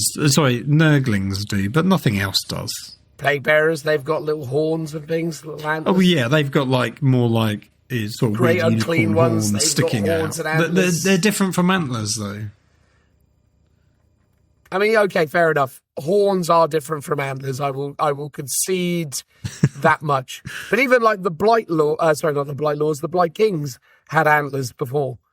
Did they? I mean, some of them have horns, some of them have antlers. They were a bit of a mixture, but yeah, it's not totally out of the realms of what has come before. But I agree, like they've definitely leaned more into the realm of life aesthetic and built around the notion of accompanying this, new upcoming Warhammer Quest release as well, which is dealing with a kind of water life-giving area that has been corrupted by Nurgle, which is a super interesting narrative, but obviously has penetrated into the kind of range. So you've got a lot of stuff that leans into the sort of putridy, watery vibe from the upcoming Warhammer Quest. But anyway, first of the miniatures is Festus the Leech Lord. When I first saw this miniature, I was like, holy cow, that's incredible. I love it. What a beautiful figure. And then the more I look at it, the more I see weird things that confuse me about it. But I still love the overall aesthetic, but there's just bits of it where I'm like, why have they done that? And most notably is the big leech eating his belly while also grasping a very, very ill-fated human. The whole, belly leech bit is the bit that kind of spoils the whole thing for me in a weird way. I agree. Yeah. And it's weird because at first I didn't notice it, but when I did, I was like, oh, why is that happening? What's going on there? And obviously, when you look at the old Festus Mini, it is stunning. Like, the old Festus Mini is incredible. And in that, he's basically force-feeding this human a volatile concoction that is essentially melting their body as it enters them. So essentially, you've got the tormented human being force-fed this lethal thing, and their body is melting under the kind of strain and stress of it all. And it's stunning, right? So obviously, the Festus kind of miniature has had a history of kind of tormenting and torturing some unfortunate soul. And they probably felt, in order to kind of retain some of Festus's kind of delight and sort of more sinister elements, they wanted to kind of retain that, so they put it in there. But then weirdly, they didn't want him doing the same thing. They've added this leech because he's the Leech Lord now. But it doesn't really make sense. It's one of those things that I'm not really into. But otherwise, I think, ultimately, if there was an option to remove that particular bit, I think the overall miniature would still work. Again, when you look at the figure side on, there's quite a lot of sort of unused neutral space within the kind of seating arrangement. So it's sort of odd that they've got this platform that he's sitting upon that has just a few little potions and this, oozing pot of crazy stuff going on in the background. But it's almost like, it just feels like a lot of unused sort of neutral space that I don't understand why it's there. And the leech bit is a bit underwhelming. So yeah, I think that's the thing. It's like, when I first saw it, I was like, well, that's a 10 out of 10. Now I'm more like, it's like a 7 out of 10. But the bits that are good are great. But the overall kind of effect is just kind of, it just sort of fell down over time. It started strong, and then upon future viewings, I guess it was like when was it that they did episode 9 or whatever it was of Star Wars, or not episode 9, episode 7, what I even can't even remember what it was called. It was like back in 2015, 2016 when they brought Star Wars. Force Awakens. When I went and watched that in the cinema, because I was watching Star Wars again in the cinema, I loved it. I was like, what a great movie. I'm having a great time. I love Star Wars. And then I watched it again, and I was like, it's less good this time around. And then I watched it again, and I was like, oh, actually, it's not quite that good at all, is it? And obviously as well, I was massively influenced by people on the internet telling me that I was wrong to like it. And, I'm nothing if not a sheep. But yeah, it's just one of those things where this is that. The first time I saw it, I loved it. Second time, I was a bit dubious. Now I'm looking at it again going, actually, it's not the best. But, the bits that work are great, but overall, I think it's not up there on the same level as some of the real standout 10 out of 10 Age of Sigmar minis. It's good, but not great, is basically what I would say. Yeah, no, that's fair. I would probably say it's a little bit better than maybe what you're rating it as. I think maybe I'm being harsh. I think as a concept, it's great, and it's something they did more recently with what was it called? It was sort of like the Lord Relictor or something, where he was an AOS 1 mini on foot. He was like the chaplain of the Stormcast, and then he came back in the new edition with a beefed up version on like a dragon or griffin or something. And it's like, cool. What I love about that is you are telling the story of this character via the medium of a new model. And you technically, you could say you get that with like Calgar from going from Primaris to, his Terminator version, but that's not really telling more of a story. You could argue Titus going from a lieutenant model to a captain model is telling that story in a very basic way, whereas this is much more transformative. He was like a guy on a foot.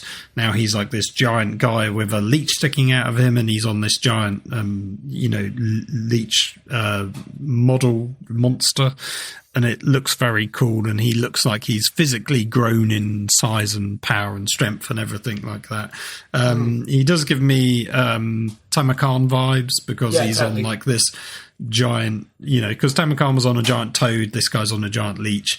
Tamakan was like a giant ogre model that was infected with a leech inside him, like a worm, that was also at one point a cadaver, and this has all of those elements. It's like a big guy, it's got a leech, and it's got a cadaver corpse on him. So it does have just that just that general vibe of Tamakan to it, and I wouldn't be surprised if that was some levels of inspiration for it. I was having a look at the old model, and it did look like he has like a sort of tapeworm sort of attached to his side, to his left side, and that tapeworm goes up and is like on his staff. So I do wonder if that's meant to be the same worm, but it's now attached to his front, and it's like just grown as he's grown, maybe. That would be quite interesting, but it's an odd placement for it, and it just looks odd. You could almost do without it, and it would still look cool. Like if he was just holding that guy in his hand, or his right hand was like a giant tentacle thing holding it, instead of it being a leech, it would probably be a bit better, I would say, personally. But in a way, a lot of the Nurgle stuff it's gross. So it's sort of, if it looks bad, it's actually done well because it is gross, right? I don't think it's a bad model by any stretch, but yeah, there's a lot of odd bits to it, but there's a lot of good bits to it as well. Yeah. Next is the Sloven Knights, so a free-man cavalry unit, so kind of similar in nature to the Varangard, in so much as it's a free-man sort of super elite, or at least it seems that way, cavalry unit. The Magakin of Nurgle have had access to cavalry in the form of flies, but this is the first time they've had a kind of cavalry unit, or at least in Age of Sigmar, that is horse-based, unless, of course, there was a time where that was available to them in first edition AOS. That's entirely possible back in the days. I mean, there might have been cavalry in fantasy. Yeah, for sure, it would have been, yeah. But So maybe there was a time where it existed. But this is a new take for it. And it's cool, right? Like, you've got these big, bloated warriors atop these utterly tormented mounts that are kind of covered in all these like crazy embellishments and things. The first of the sculpts is a rather hulking brute of a Magakin, almost a plague king, or whatever they're called, the Blight Plague King, Knights? sorry.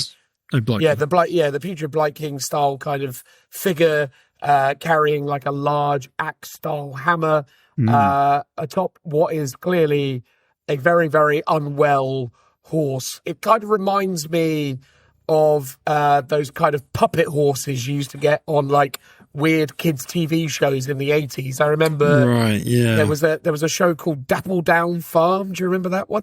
No. Do you not remember Down on Dapple Down Farm?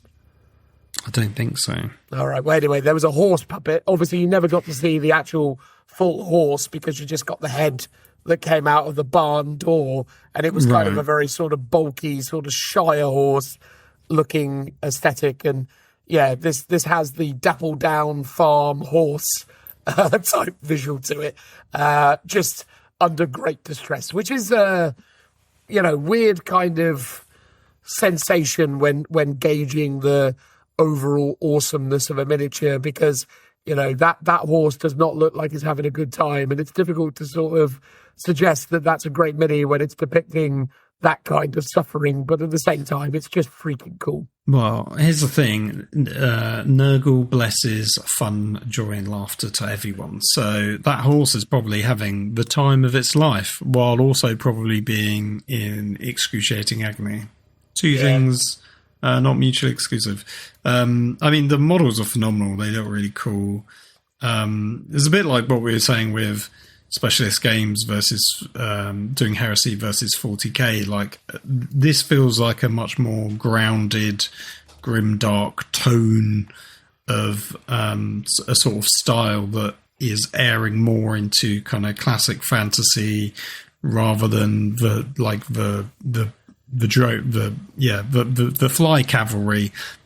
Always felt a bit silly and a bit high fantasy, for want of a better word, whereas this feels so much more kind of gritty and realistic and horrible, but in like a good way.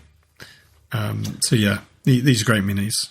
Yeah, stunning. I really, really love the middle one because they've put loads of lovely little bows on the horse, and I think that's just such a mad thing to see. It's kind of like... best in show, Dan. Best in show. Best in show. It reminds me of that old TV commercial from probably like the early 2000s, late 90s about that horse magazine or whatever it was. The I love horses, best of all the animals. I love horses, they're my friends. Do you remember that one, Phil? I do not. I feel like how the heck do you not have any of these references? A different time and a different country, because I don't get any of these references whatsoever. My God, how do you not know that? I don't know. Maybe anyway, nonetheless, yeah, I don't know. The Southwest, channel television must have been a much different thing from Southeast, probably. So well, that's it. You know, you London folk with your fancy lifestyles versus us simple country bumpkins. That's how it went. Exactly. Anyway, but no, I do really love the fact that it's got all these really decorative bows on it. I think that's just utterly on point, and again speaks to that really cool kind of humorous quality to the overall kind of absurdity of this whole situation. I think that's just phenomenal. So yeah, great looking unit. Next, we've got the Putrid Blight Kings. This is a unit that has existed in AOS from the outset. It actually came into existence during the end times of Warhammer Fantasy. This is a new range of Blight King minis, but by all accounts, you will be at liberty to continue using your existing Blight Kings. My assertion is that if you already have a collection of Blight Kings, maybe 1 or 2 units, it probably won't hurt to add this, set into your collection. If it were me, if I was Tim and I already had a bunch of Blight Kings, I'd probably pick these guys up and just sprinkle 1 or 2 of them into the existing units and just have a mix and match of what's there, some of the new and some of the old, because I think the old Blight King minis still work fine, but some of this stuff probably could do a really great job of representing some of the bulkier sort of, champions or specialist weapons or what have you. So I think that's really what it does well. But they are quite different. They are definitely leaning more into the life aesthetic, the Garan vibe. It's very much on display here. But yeah, these are all just really, really great sculpts, and I think ultimately, if you're a Magikin collector, it only makes sense to pick these up even if you already own copious amounts of Blight Kings already, because they're just really, really great. But yeah, I imagine if you've got loads of Blight Kings, you only probably need to buy one of these. But I think the two will coexist quite pleasantly, I would imagine. Yeah, it's interesting because the new ones do look like a reimagining, and they do aesthetically look different. I'm just looking at some of the old ones, and one of them has antlers, and then a couple have horns and stuff like that. And the old ones, while 2 are topless, all have like armoured like shoulder pads and helmets on, and they all look more like kind of really bulky Chaos Warriors, which is what I always imagined them to be, whereas the new ones sort of don't look like that at all. They're much more like priestly with their robes, a lot less armor, and they've all got antlers growing out of their heads, and they're much more like a kind of consistent unit. I think, as you say, if you were to split them out and sprinkle them into another unit, that kind of mishmash of sort of armor and styles will probably work, but these do look very consistent on their own. I'm not sort of massively sold on these. When we get to the Rot Swords, I think, to me, that is what I imagine the Blight Kings to be closer to. So I much prefer their look. Whereas these I don't mind. And if they're, if they're going to update the rules to sort of reflect their more, I don't know, priestly aspects, I don't mind that. I have to say, just talking about the Realm of Garan for a second, I'm kind of bored of it. Like, it feels like we've been playing it for an edition and a bit, because we joined the last year of 3rd edition, and it feels like everything's set in Gairan. And it's like there's, what is it? Is it 12 or 8 different realms? It's like there's tons, and they never focus on any of the others. It feels like all the animation stuff, all the underworlds, all the war cry is all kind of either set in the realm of life or pretty much the realm of beasts, I think, which are basically the same visually realm, because they're basically woods that are, decayed in some way. Gur is more, so the realm of beasts, Gur is more of a sort of deserty kind of aesthetic, and that's where all of the things like the Kron Spine and the kind of terrain sets that were built around more kind of those statues and almost like ruin-esque L shapes and things kind of fit in, because it was more within that kind of deserty aesthetic. So now in Garan, I was thinking about the weird Warcry terrain that's got the trees with the giant teeth and weird that's true. legs and so stuff like that. They've been in Garan for a while with that kind of stuff. Obviously, they started out in the 7 point or whatever it was, the realm of your chaos. Point, yeah. So that was sort of where they started there, which was more chaosy. But then they went more, because again, when they started to introduce, it was jungly, wasn't it? But I assume it was like a realm of life thing. But yeah, I'm not completely confident what that was set within. But I know, we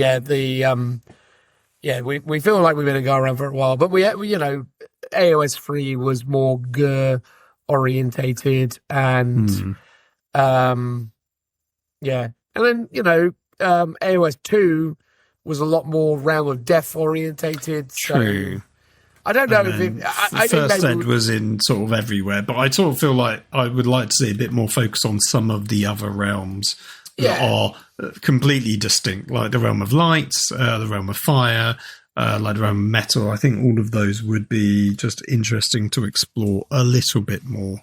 I don't disagree.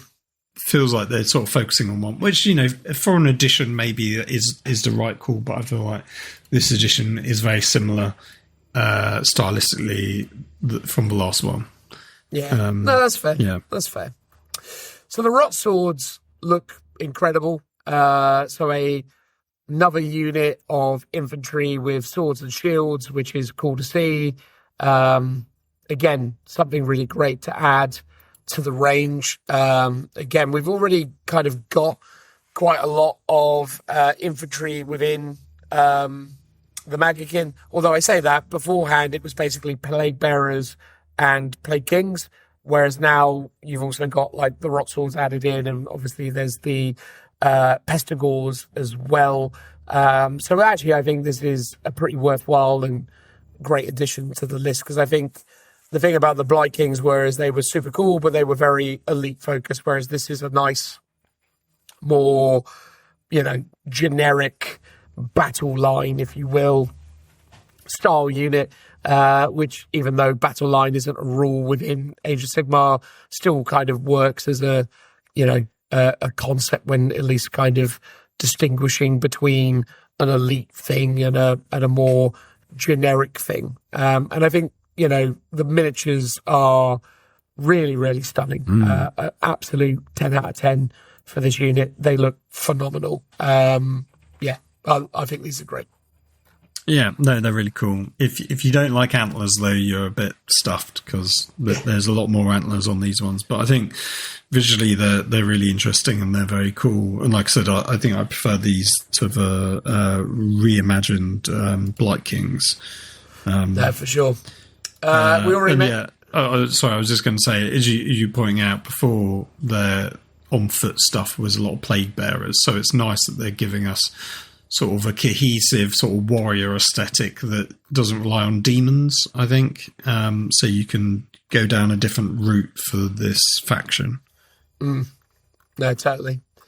And then, the last of the newer, at least in terms of this particular article's set of Magican releases, is the Pestigors, a bunch of naked goat men that are seemingly almost entirely hairless, which is an interesting design decision. Like those bald cats.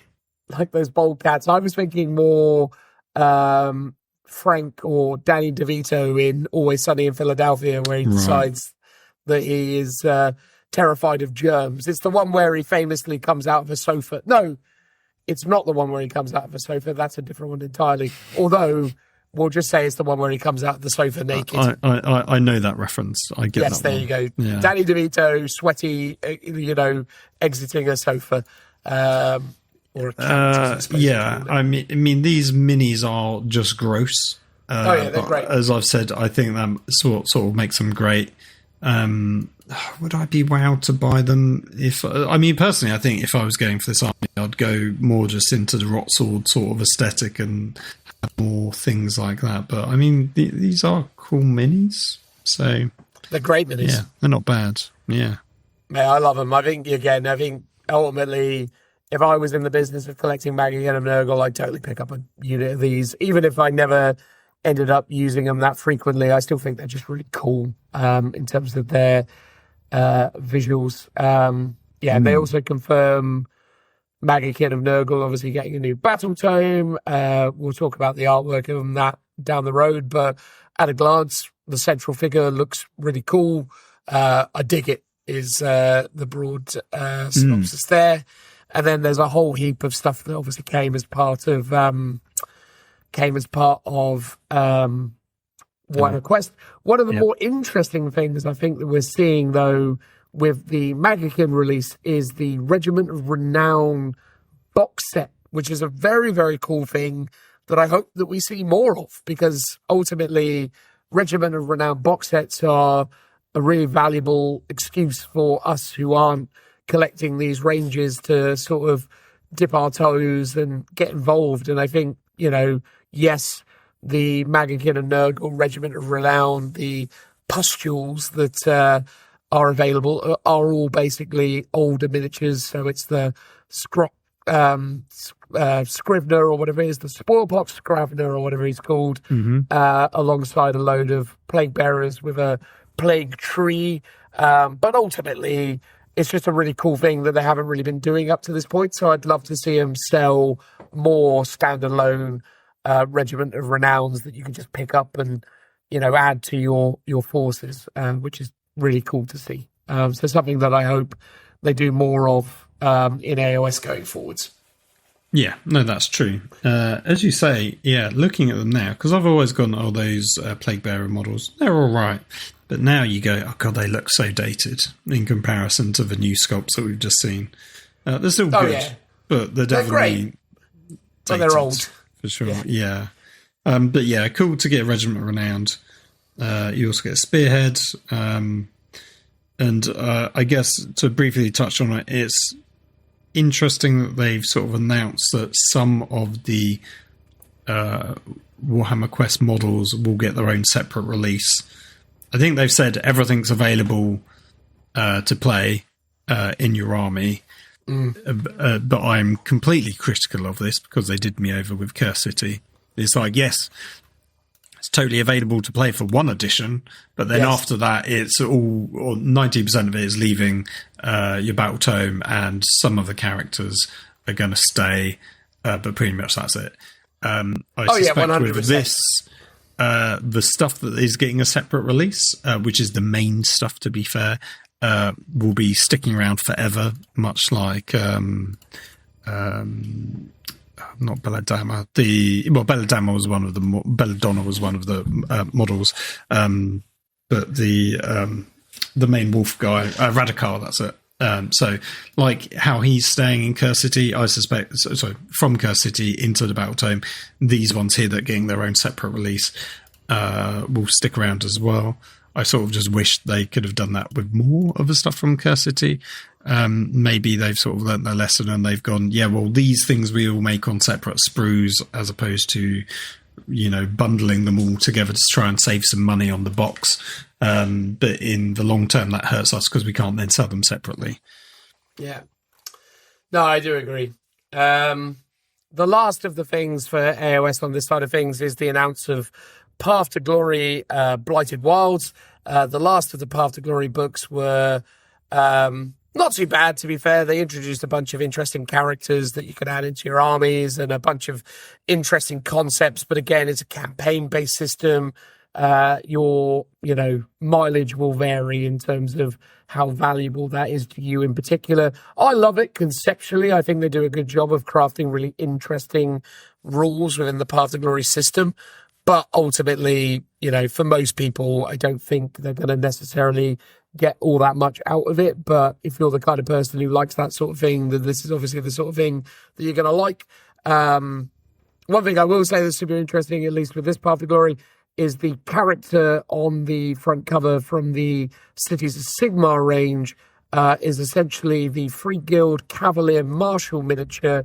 But as you can see in the photography, it has been converted to have a unique helm design or kind of plague mask design, which is really interesting to see because that is not something that comes on the kit.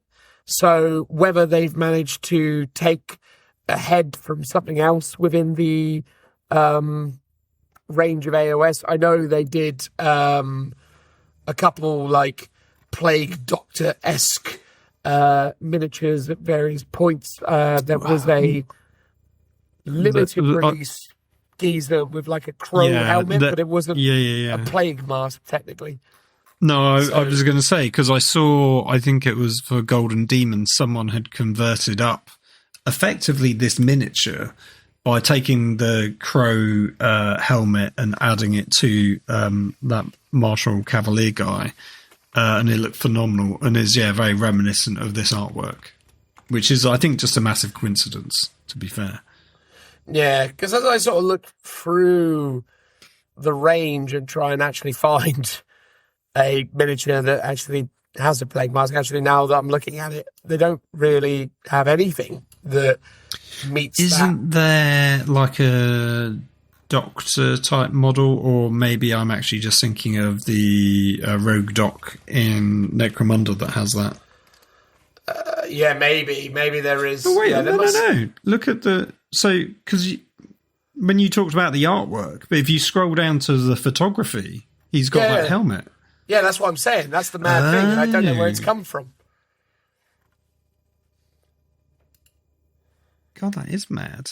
Yeah, like I have no idea where that's come from. Like that, because it's definitely the horse from that guy. Maybe it's just a kit bash, and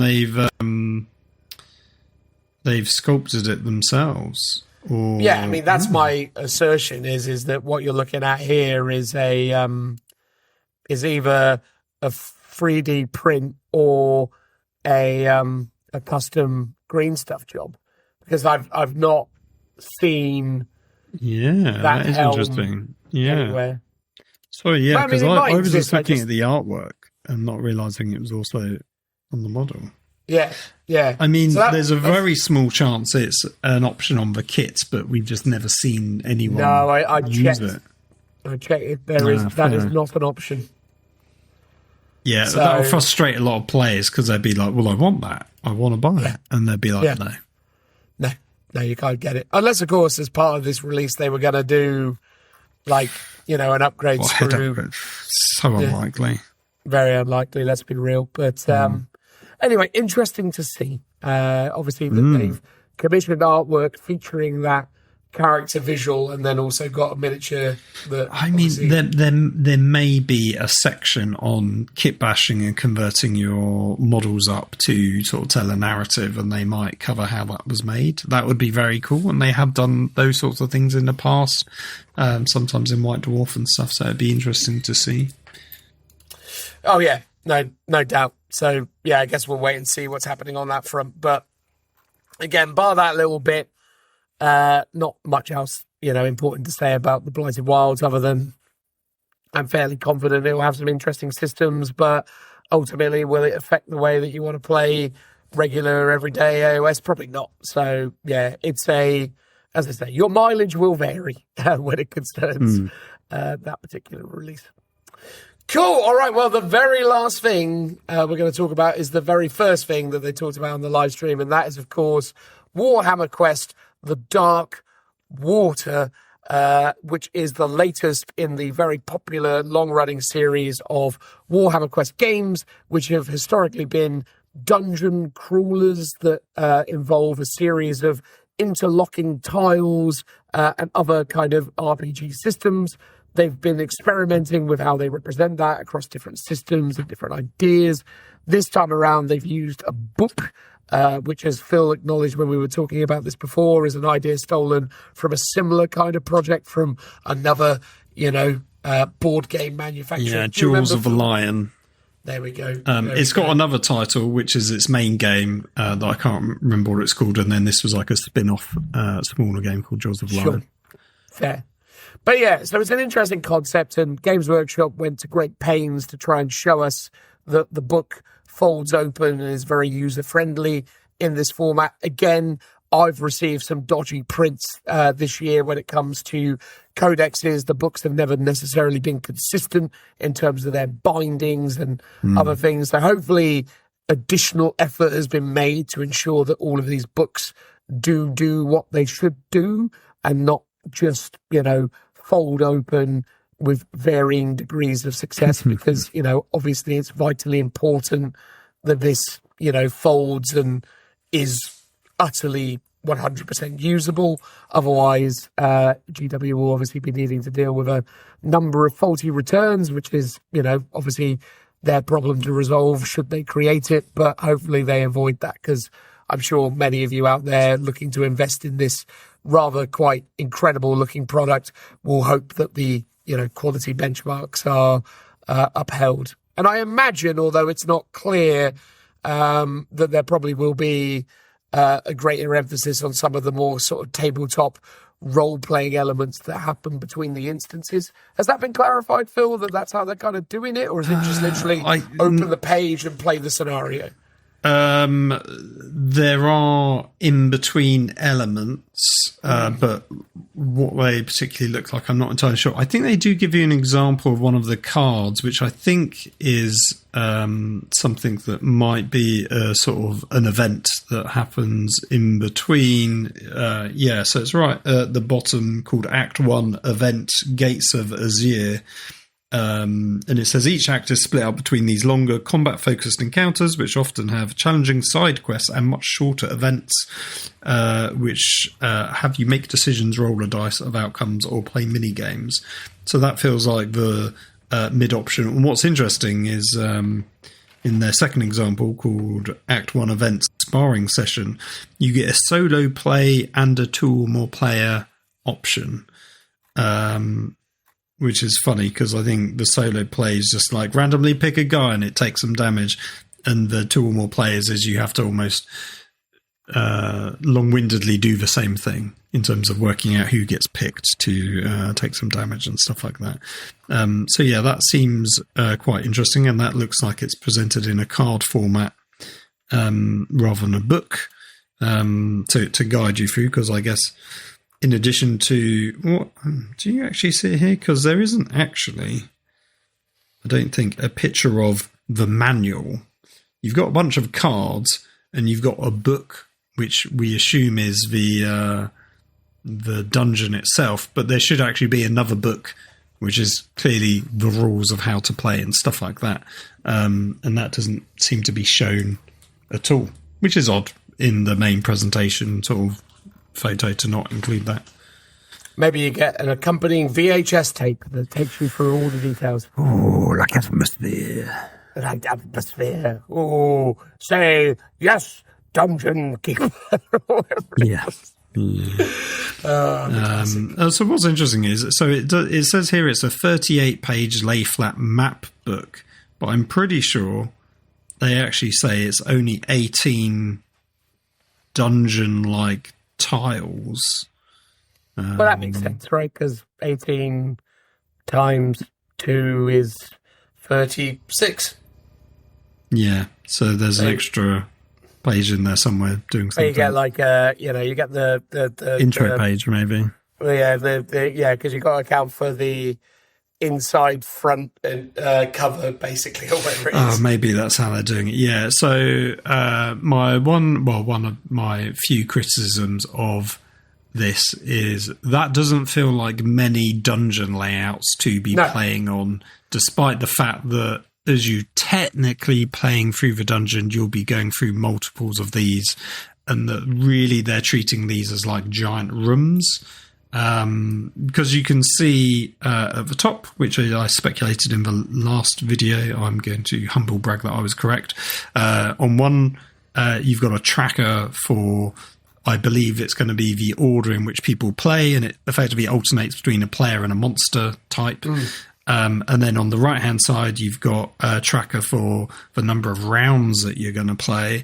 And it looks like there's 1, 2, 3, 4, 5. So each of these dungeon rooms, you'll only play 5 turns, which doesn't feel like many, to be honest. But then I guess there's only going to be a limited number of models in each one. And I think they said that each one should take about 30 minutes to get through. Which is, I guess, fine, because then you can rattle through several pages, and the order in which you do it helps in your mind's eye build up the dungeon. But to me, and this isn't something they've done at all recently, the best thing about the original Warhammer Quest was we are procedurally generating this dungeon as we go. We are flipping over a card, we're grabbing that tile, we're sticking it down. The board unfolds as we play is, to me, the most iconic, interesting, fun mechanic of that original game. And I think with the exception of Silver Tower, they completely scrapped that concept in all the others. I'm not entirely sure Shadows over Hammerhall did it or not. It might have. And even Silver Tower does it in a sort of roundabout way, because as soon as you move into a new room, you basically keep the preceding you keep the rooms that are either side to that room, so you only ever have 3 rooms at a time. You're not building this big map. It's much more contained, which makes sense from a table size point of view. But it feels like the one thing I loved about the original Warhammer Quest, they're never putting into Warhammer Quest, and that just feels like the biggest mistake ever. But that's just my personal perspective. But from a setup, ease of play, accessibility issues for new gamers, or to get people that have played traditional board games, this is probably a better setup for them. Yeah, I totally agree with you, mate. And I think, I also really like that sort of sprawling dungeon element, because, you could introduce lots of, fun, interesting rooms and different challenges. And, I remember there were really interesting, unique rooms that were added in expansions. Like there was one with like a rotating platform in the middle of it, and it was like multiple pieces of cardboard, and it was like you enter in one area and the, platform would spin, rotate clockwise, and then you could either elect to, go down a new tunnel that was presented to you, or hold on and go to other ones. And it created a bit of a kind of, dilemma. And there were lots of like booby traps and pits and all sorts of mad stuff that they introduced within that world that was, just really fun. Again,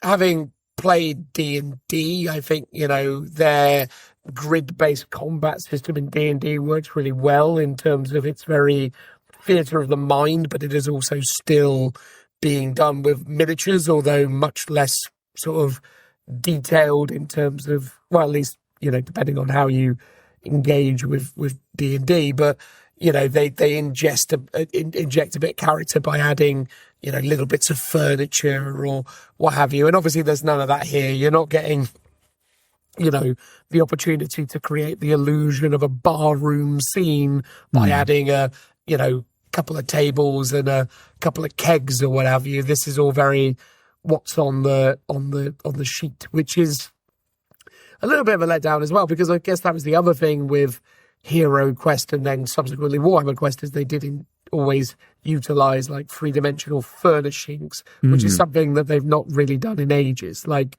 we've really lacked those little bits of scatter terrain or three-dimensional elements that added further kind of immersion, I suppose. It was something they did briefly for a time in Warhammer Underworlds, where you could buy like an extra sort of bolt-on terrain pack that you could put on some of your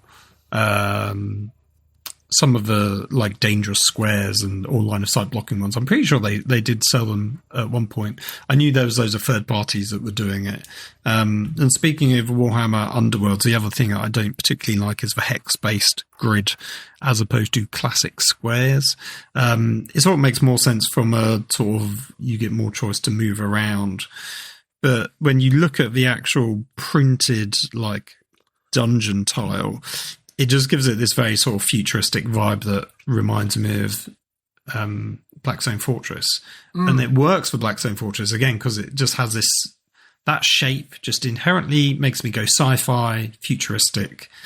I guess it's slightly different for Underworlds. And Underworld sort of got away with it because it was its own thing. Whereas to me, I feel quite wedded to squares when it comes to fantasy.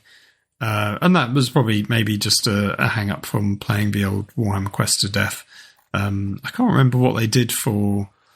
I feel like Curse City was on squares, and I'm not sure what they did for Silver Tower. I assume also squares. It was squares, but they were like... It was weird because sometimes they weren't like a strict grid. They were squares, but they were sort of all over the place. Okay. But not always. It was different per map, basically. Because it was more to sort of denote the ever-changing weirdness of the Silver Tower, basically. But, look, I mean, reservations not being, withstood, I think, like, the book concept is cool. Hopefully it works out well. The miniatures are stunning. We're not necessarily gonna go through every one of these in excruciating detail because they've been around for a while, but we've got the kind of original cast of 4 heroes that they showed off on the cover. So you got your Bretonian-esque looking chap, although actually when you see the mini, looks more like an Empire knight than necessarily a truly like... Yeah, he's like he's technically a free guild, Cities of Sigmar knight, but he has elements of Empire and Bretonian. Yeah, and I like him as a character, the idea that he's this arrogant knightly character that has exceptional martial prowess and he's seeking to basically test himself against the various sort of horrors that occupy the Dark Waters.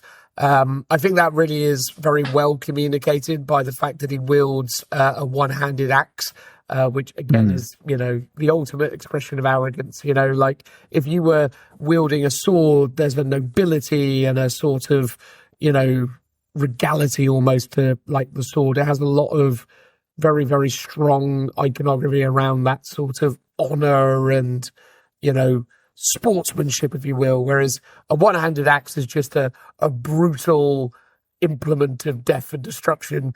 And I think that is a really nice little bit of storytelling on the miniature in terms of distilling his arrogance and his confidence, I suppose, which is great to see alongside all the other kind of embellishments and added elements, I think. So, I really love that mini. I think it's cool.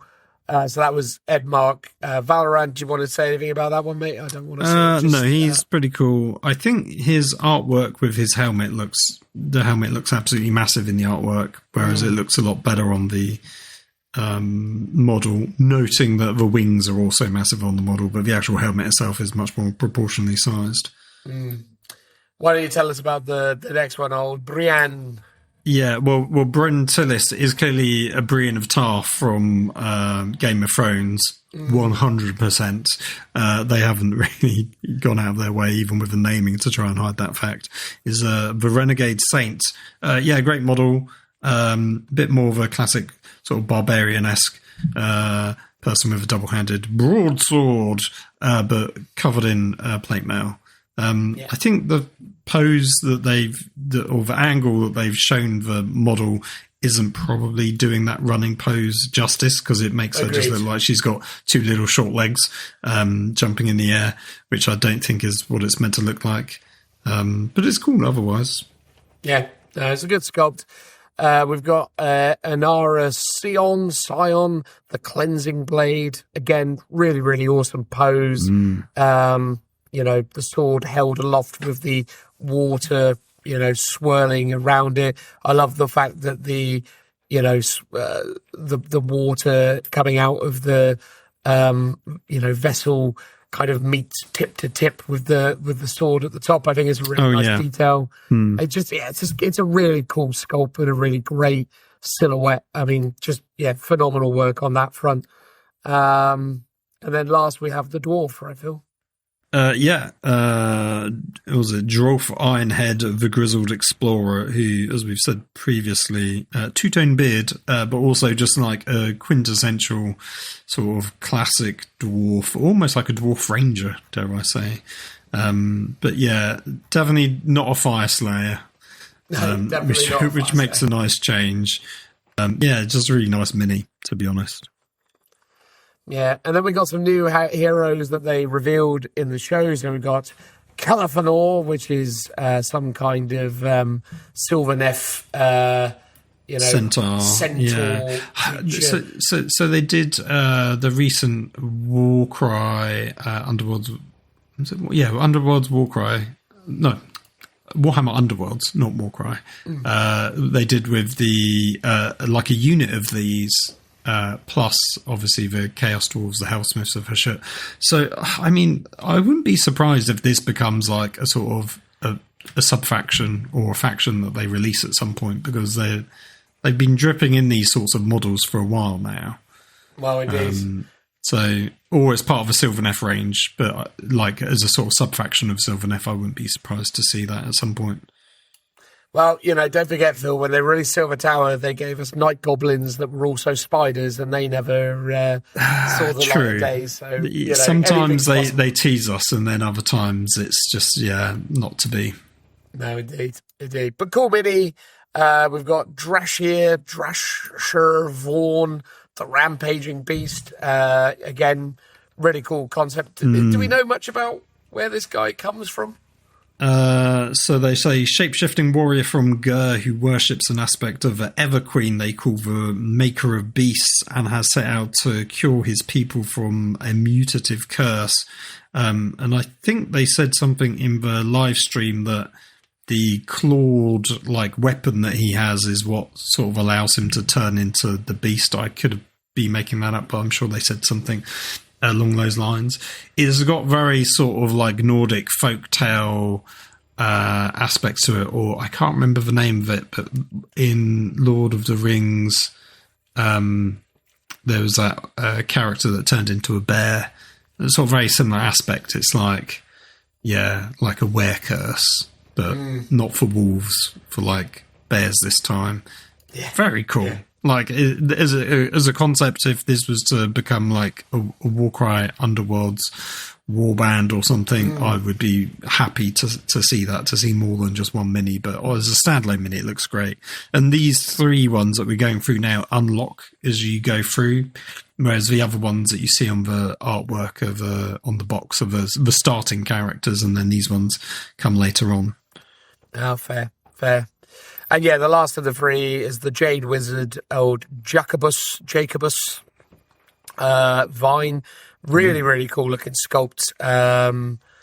I think, again, just a really great, expression of the myriad of different kind of elements to the AOS world, and an indication of how far they can continue to push even just the concept of humanity within the world of Age of Sigmar. I think there's so much untapped potential in AOS when it comes to world building and characterization of, just like the human race specifically. And then once you factor in all the other kind of extraordinary, incredible ranges that they can bring to life, it's just very, very compelling. And this is a really, really cool sculpt, I'd say. Yeah, Gandalf for green, basically. Although I don't know how he walks around, because he's currently stood on his staff. So Well, presumably he just creates more trees all over the place. You know? maybe, yeah. I like that he's walking around barefoot in, the swampy mess. It's a bold choice, Cotton. That is true. Next, we have the villainous characters that make up the forces of the Magakin of Nurgle. We've got Galgus Pust, the Prince of Sorrows. What do you reckon of that one, my friend? This is actually one of the other times I'm going to criticise the game. I don't like the model. I think there's aspects of it that are kind of cool, but there's aspects that I don't like. Much like with the Tau, he's got tiny legs on a big body. He's got too much of a neck for my liking for a Nurgle. It's like there should be no necks. His horns, again, I'm not a fan of the horns, and then he's got his crown on top, which doesn't really seem to make sense. And then he's got what looks like a cape, but I guess it's fur maybe, and it's like growing out of his neck, but it's not growing symmetrically on either side, so it just looks odd. And then he's got like giant hand. I don't mind too much, but it's a bit odd, but I can get behind that. But it's just all the other little bits just make me go, yeah, these don't work. And I think the Nurgle guys work best when they've got feet in armor and not like little hooves, I think.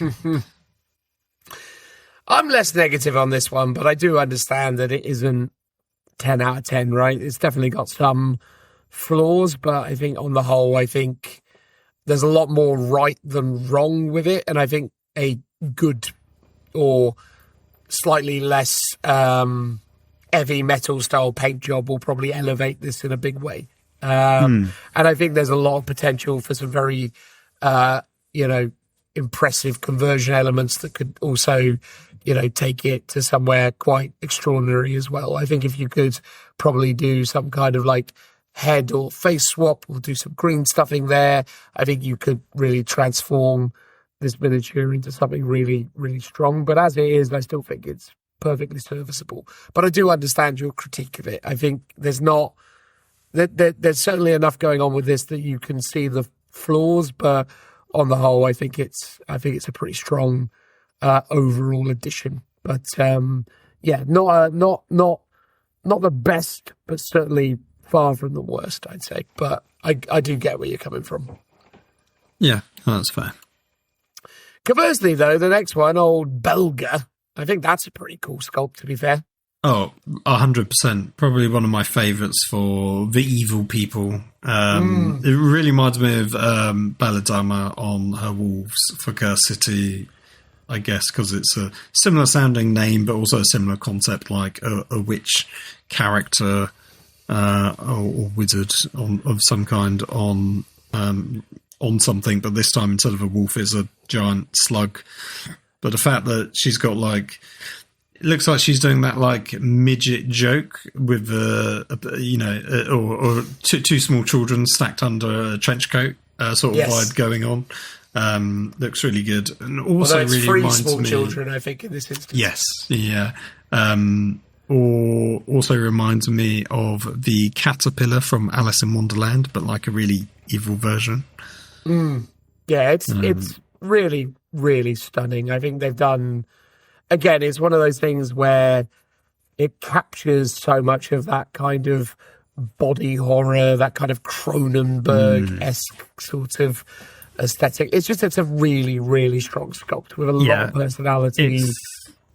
It sort of makes me go, this could have been like in the expansion and I would have been happy with that. It's almost too detailed to be in the base game. And I guess potentially that will be a criticism in and of itself, right? That these box games are so complicated to build, it takes forever to actually get around to playing them.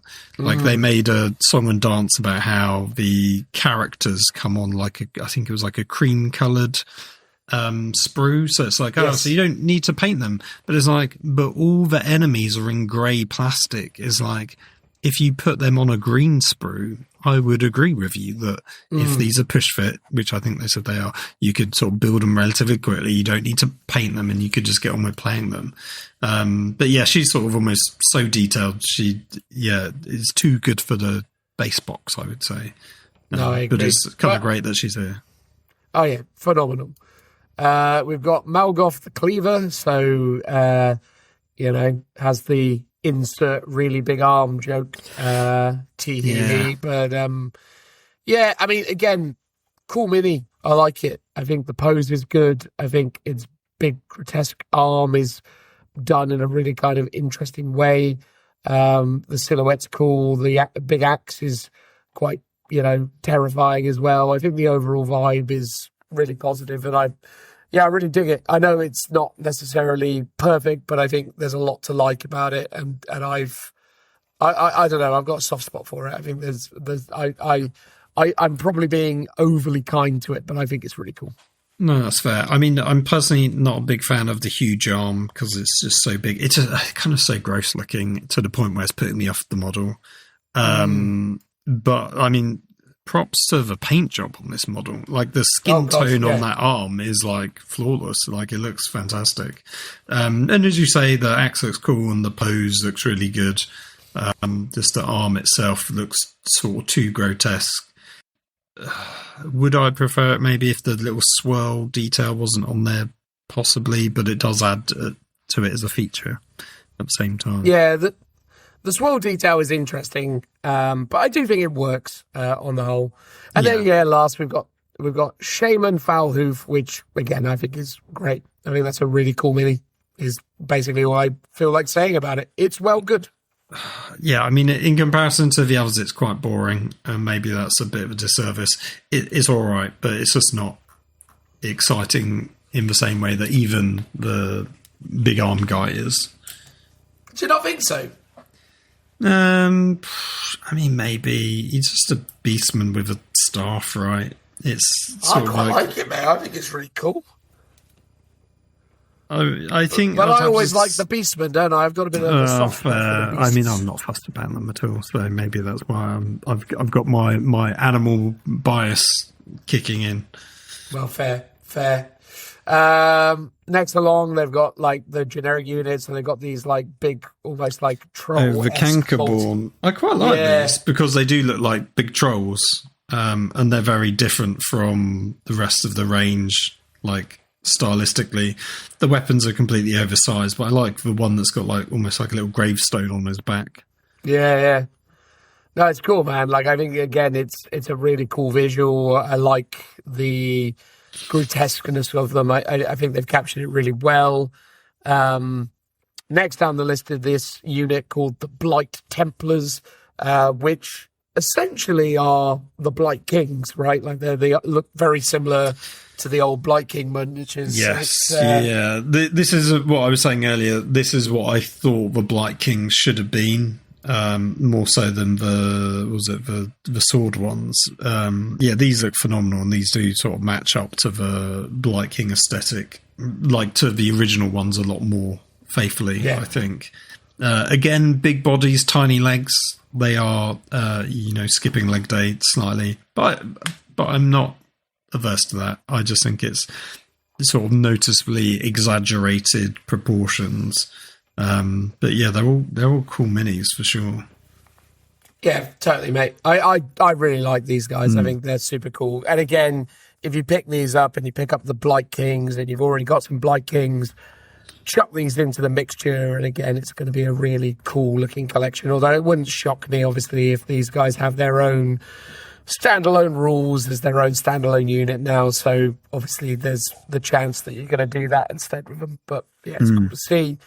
We got the Pox Wretches, which are essentially mortals possessed by, the various kind of, diseases, etc.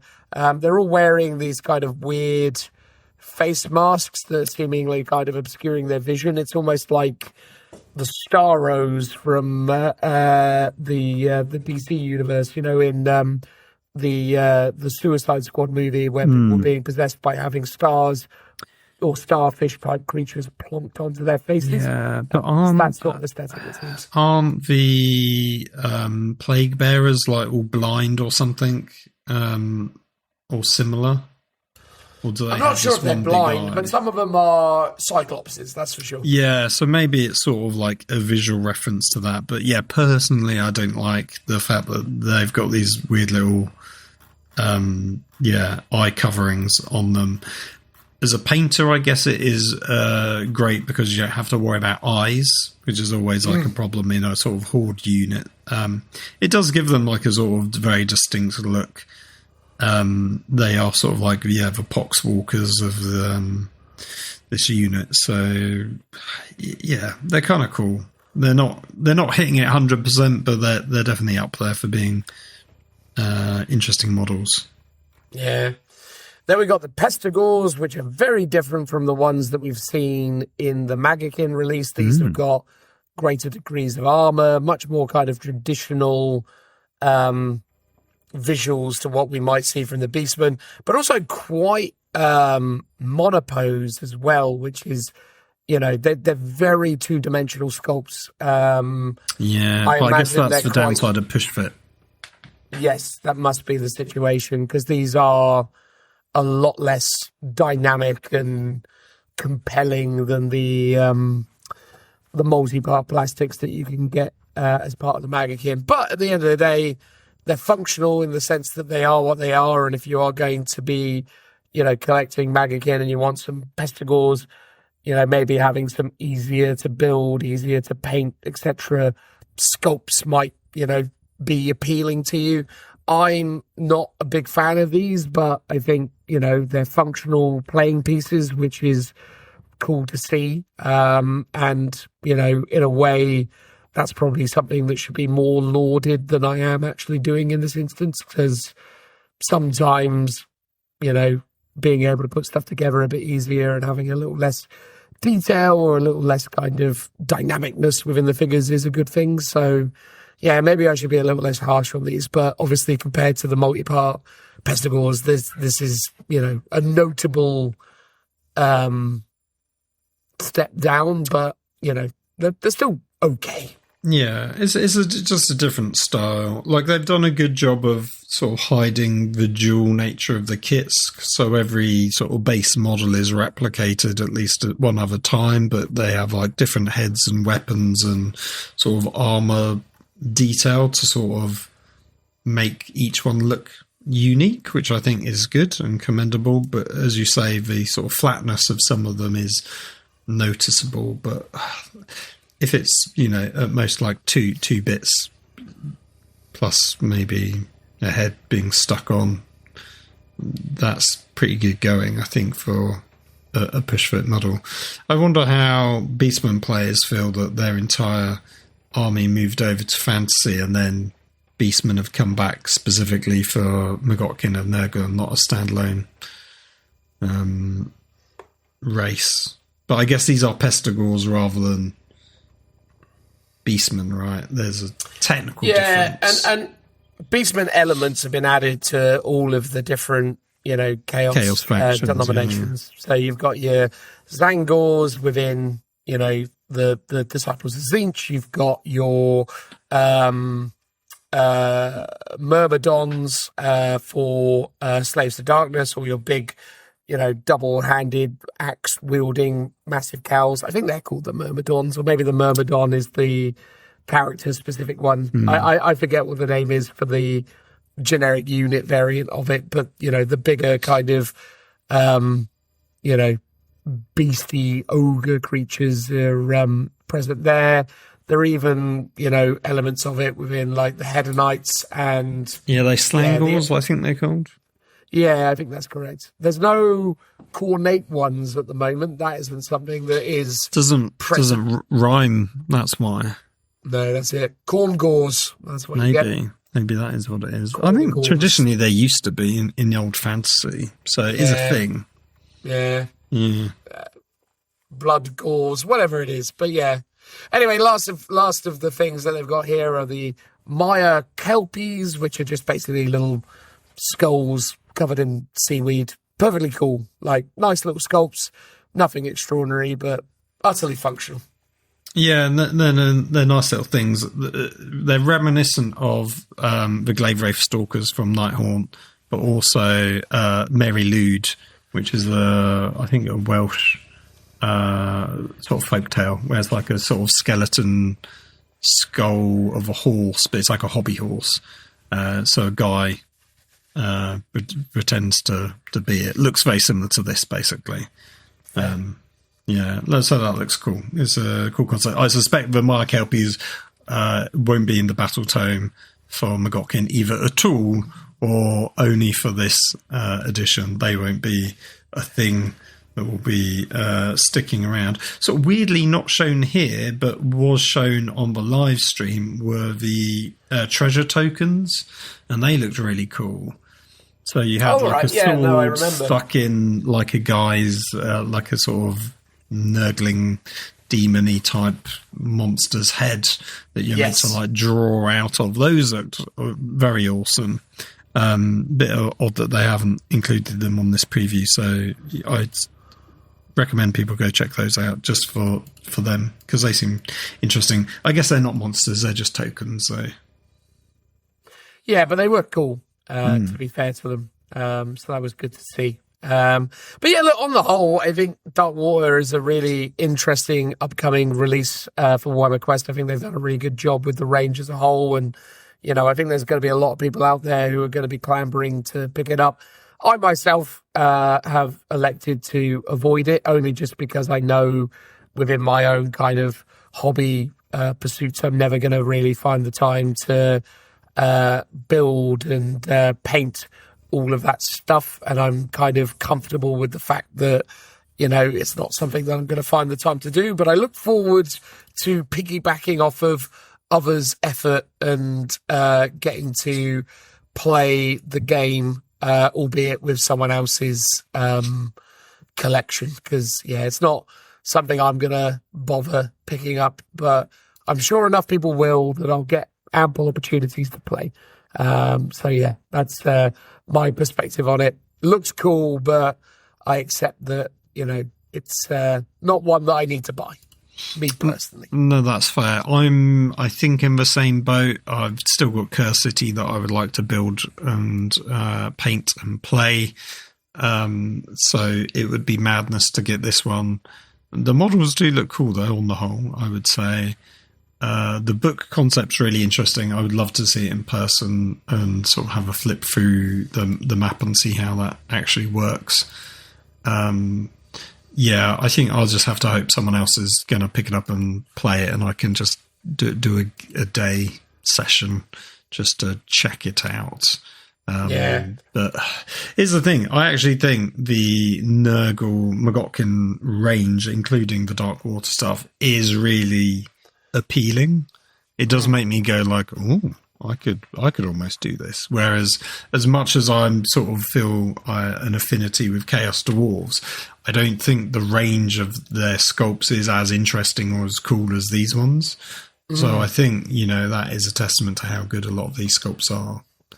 Oh, totally, mate. Like they've done really well. I think Magakin are looking very, very compelling. I think Dark Water is going to be a strong release, and hopefully will bring a lot of people into the world of AOS, which, I think is a really rewarding and exciting place to be at the moment within the Warhammer hobby. So hopefully loads of people pick it up. As I say, I myself will avoid it only just because I just know within myself I'm never going to get around to doing anything with it. And I'm trying to be a bit stricter on myself these days with regards to what I'm purchasing and why. I'm trying not to let the FOMO effect guide me too aggressively. Well, here's the thing. I guess potentially it might sell out in an initial instance, but like Curse City, they will bring it back and support it. Because basically Curse City was on sale up until the start of this year. Well, you can still buy it in most shops now. Yeah, I don't think it's on sale anymore, though, like on the GW website. I think it's still for sale in Games Workshop stores, though. Oh, yeah, probably, because they've just got leftover copies, I suspect. But it's, Yeah, so there shouldn't really be a FOMO to it. What will be interesting to see is how well they support the game, because Curse City had a bit of a tumultuous launch, and then it just got a couple of like card pack upgrades with no miniatures, which I felt sealed its fate, sadly. Whereas Blackstone Fortress got tons of support, loads of cool miniatures coming out and stuff like that, and that felt like a much better supported game, even though it came out before Curse City. Yeah, no, you're right. You can't buy Warhammer Quest on the interweb. Well, at least not on GW's site anymore. So, yeah. I mean, again, even if it does pass me by, though, I'm happy to just take the L on that one. It's not, as I say, it's cool. I like it, but I just know I'm never going to get around to doing anything with it. So I'm happy to let it pass me by. I would love to get it, but I just know it'd be pointless, basically. So, yeah, I got to be restrained. Well, fair. But anyway, there we go. That was their World Championship of Warhammer reveals. As we said from the outset, a pretty good series of releases, to be completely honest, and a couple of fun surprises, even with the multitude of leaks that happened before. It really, felt like a pretty significant way to close out the year and start to speak about what we're going to start seeing in 2026, which is super exciting. So by all accounts, Warhammer Quest will be releasing this side of Christmas. So probably a last minute, kind of potential strong Christmas release, which will be cool to see. But yeah, everything else will undoubtedly be moving into that Q1 2026 window. So yeah, I'll be excited to see how all that goes. But yeah, otherwise, I enjoyed it. I thought it was a good showcase. I thought it had a lot of really interesting stuff in it. Some of it was really, really good. Some of it wasn't overly amazing. But yeah, I think the overall effect was, on point. So I enjoyed it. I'm glad they did it. And yeah, I'm looking forward to more news and interesting releases in the new year. But, for now, I'm pretty satisfied. How are you feeling, Phil, coming to the end of at least visibility on what GW is going to be releasing this side of Christmas 2025? Yeah, I thought it was a good release, a good reveal show. It was, as you say, more hits than misses. Obviously, they had some technical issues, but overall really good. I think probably one of their stronger ones that they've done in a while, and obviously it's been a while since they've even done one, so we've been a bit starved for reveal shows. So it's great to just have one back again, because it felt like they just stopped for ages. Really good. I thought I enjoyed it. As always, disappointing when they don't do a tease at the very end, because that's always nice and fun to tease for something for the far future. But it felt like they showed us a comprehensive amount to keep us going into the new year, basically. No, totally, mate. Cool. All right. Well, there we go. That was all of that. And that is episode 226. Yes, that's what it is. Mm-hmm. Done and dusted. So thanks very much for checking it out, guys. Hope you enjoyed our wrap-up of the World Championships of Warhammer reveals. And we'll catch you in the next one, whenever that may be. Probably next week, but you never know. We'll, keep you posted. But yeah, cheers very much and goodbye. Bye-bye. Bye now. Bye-bye.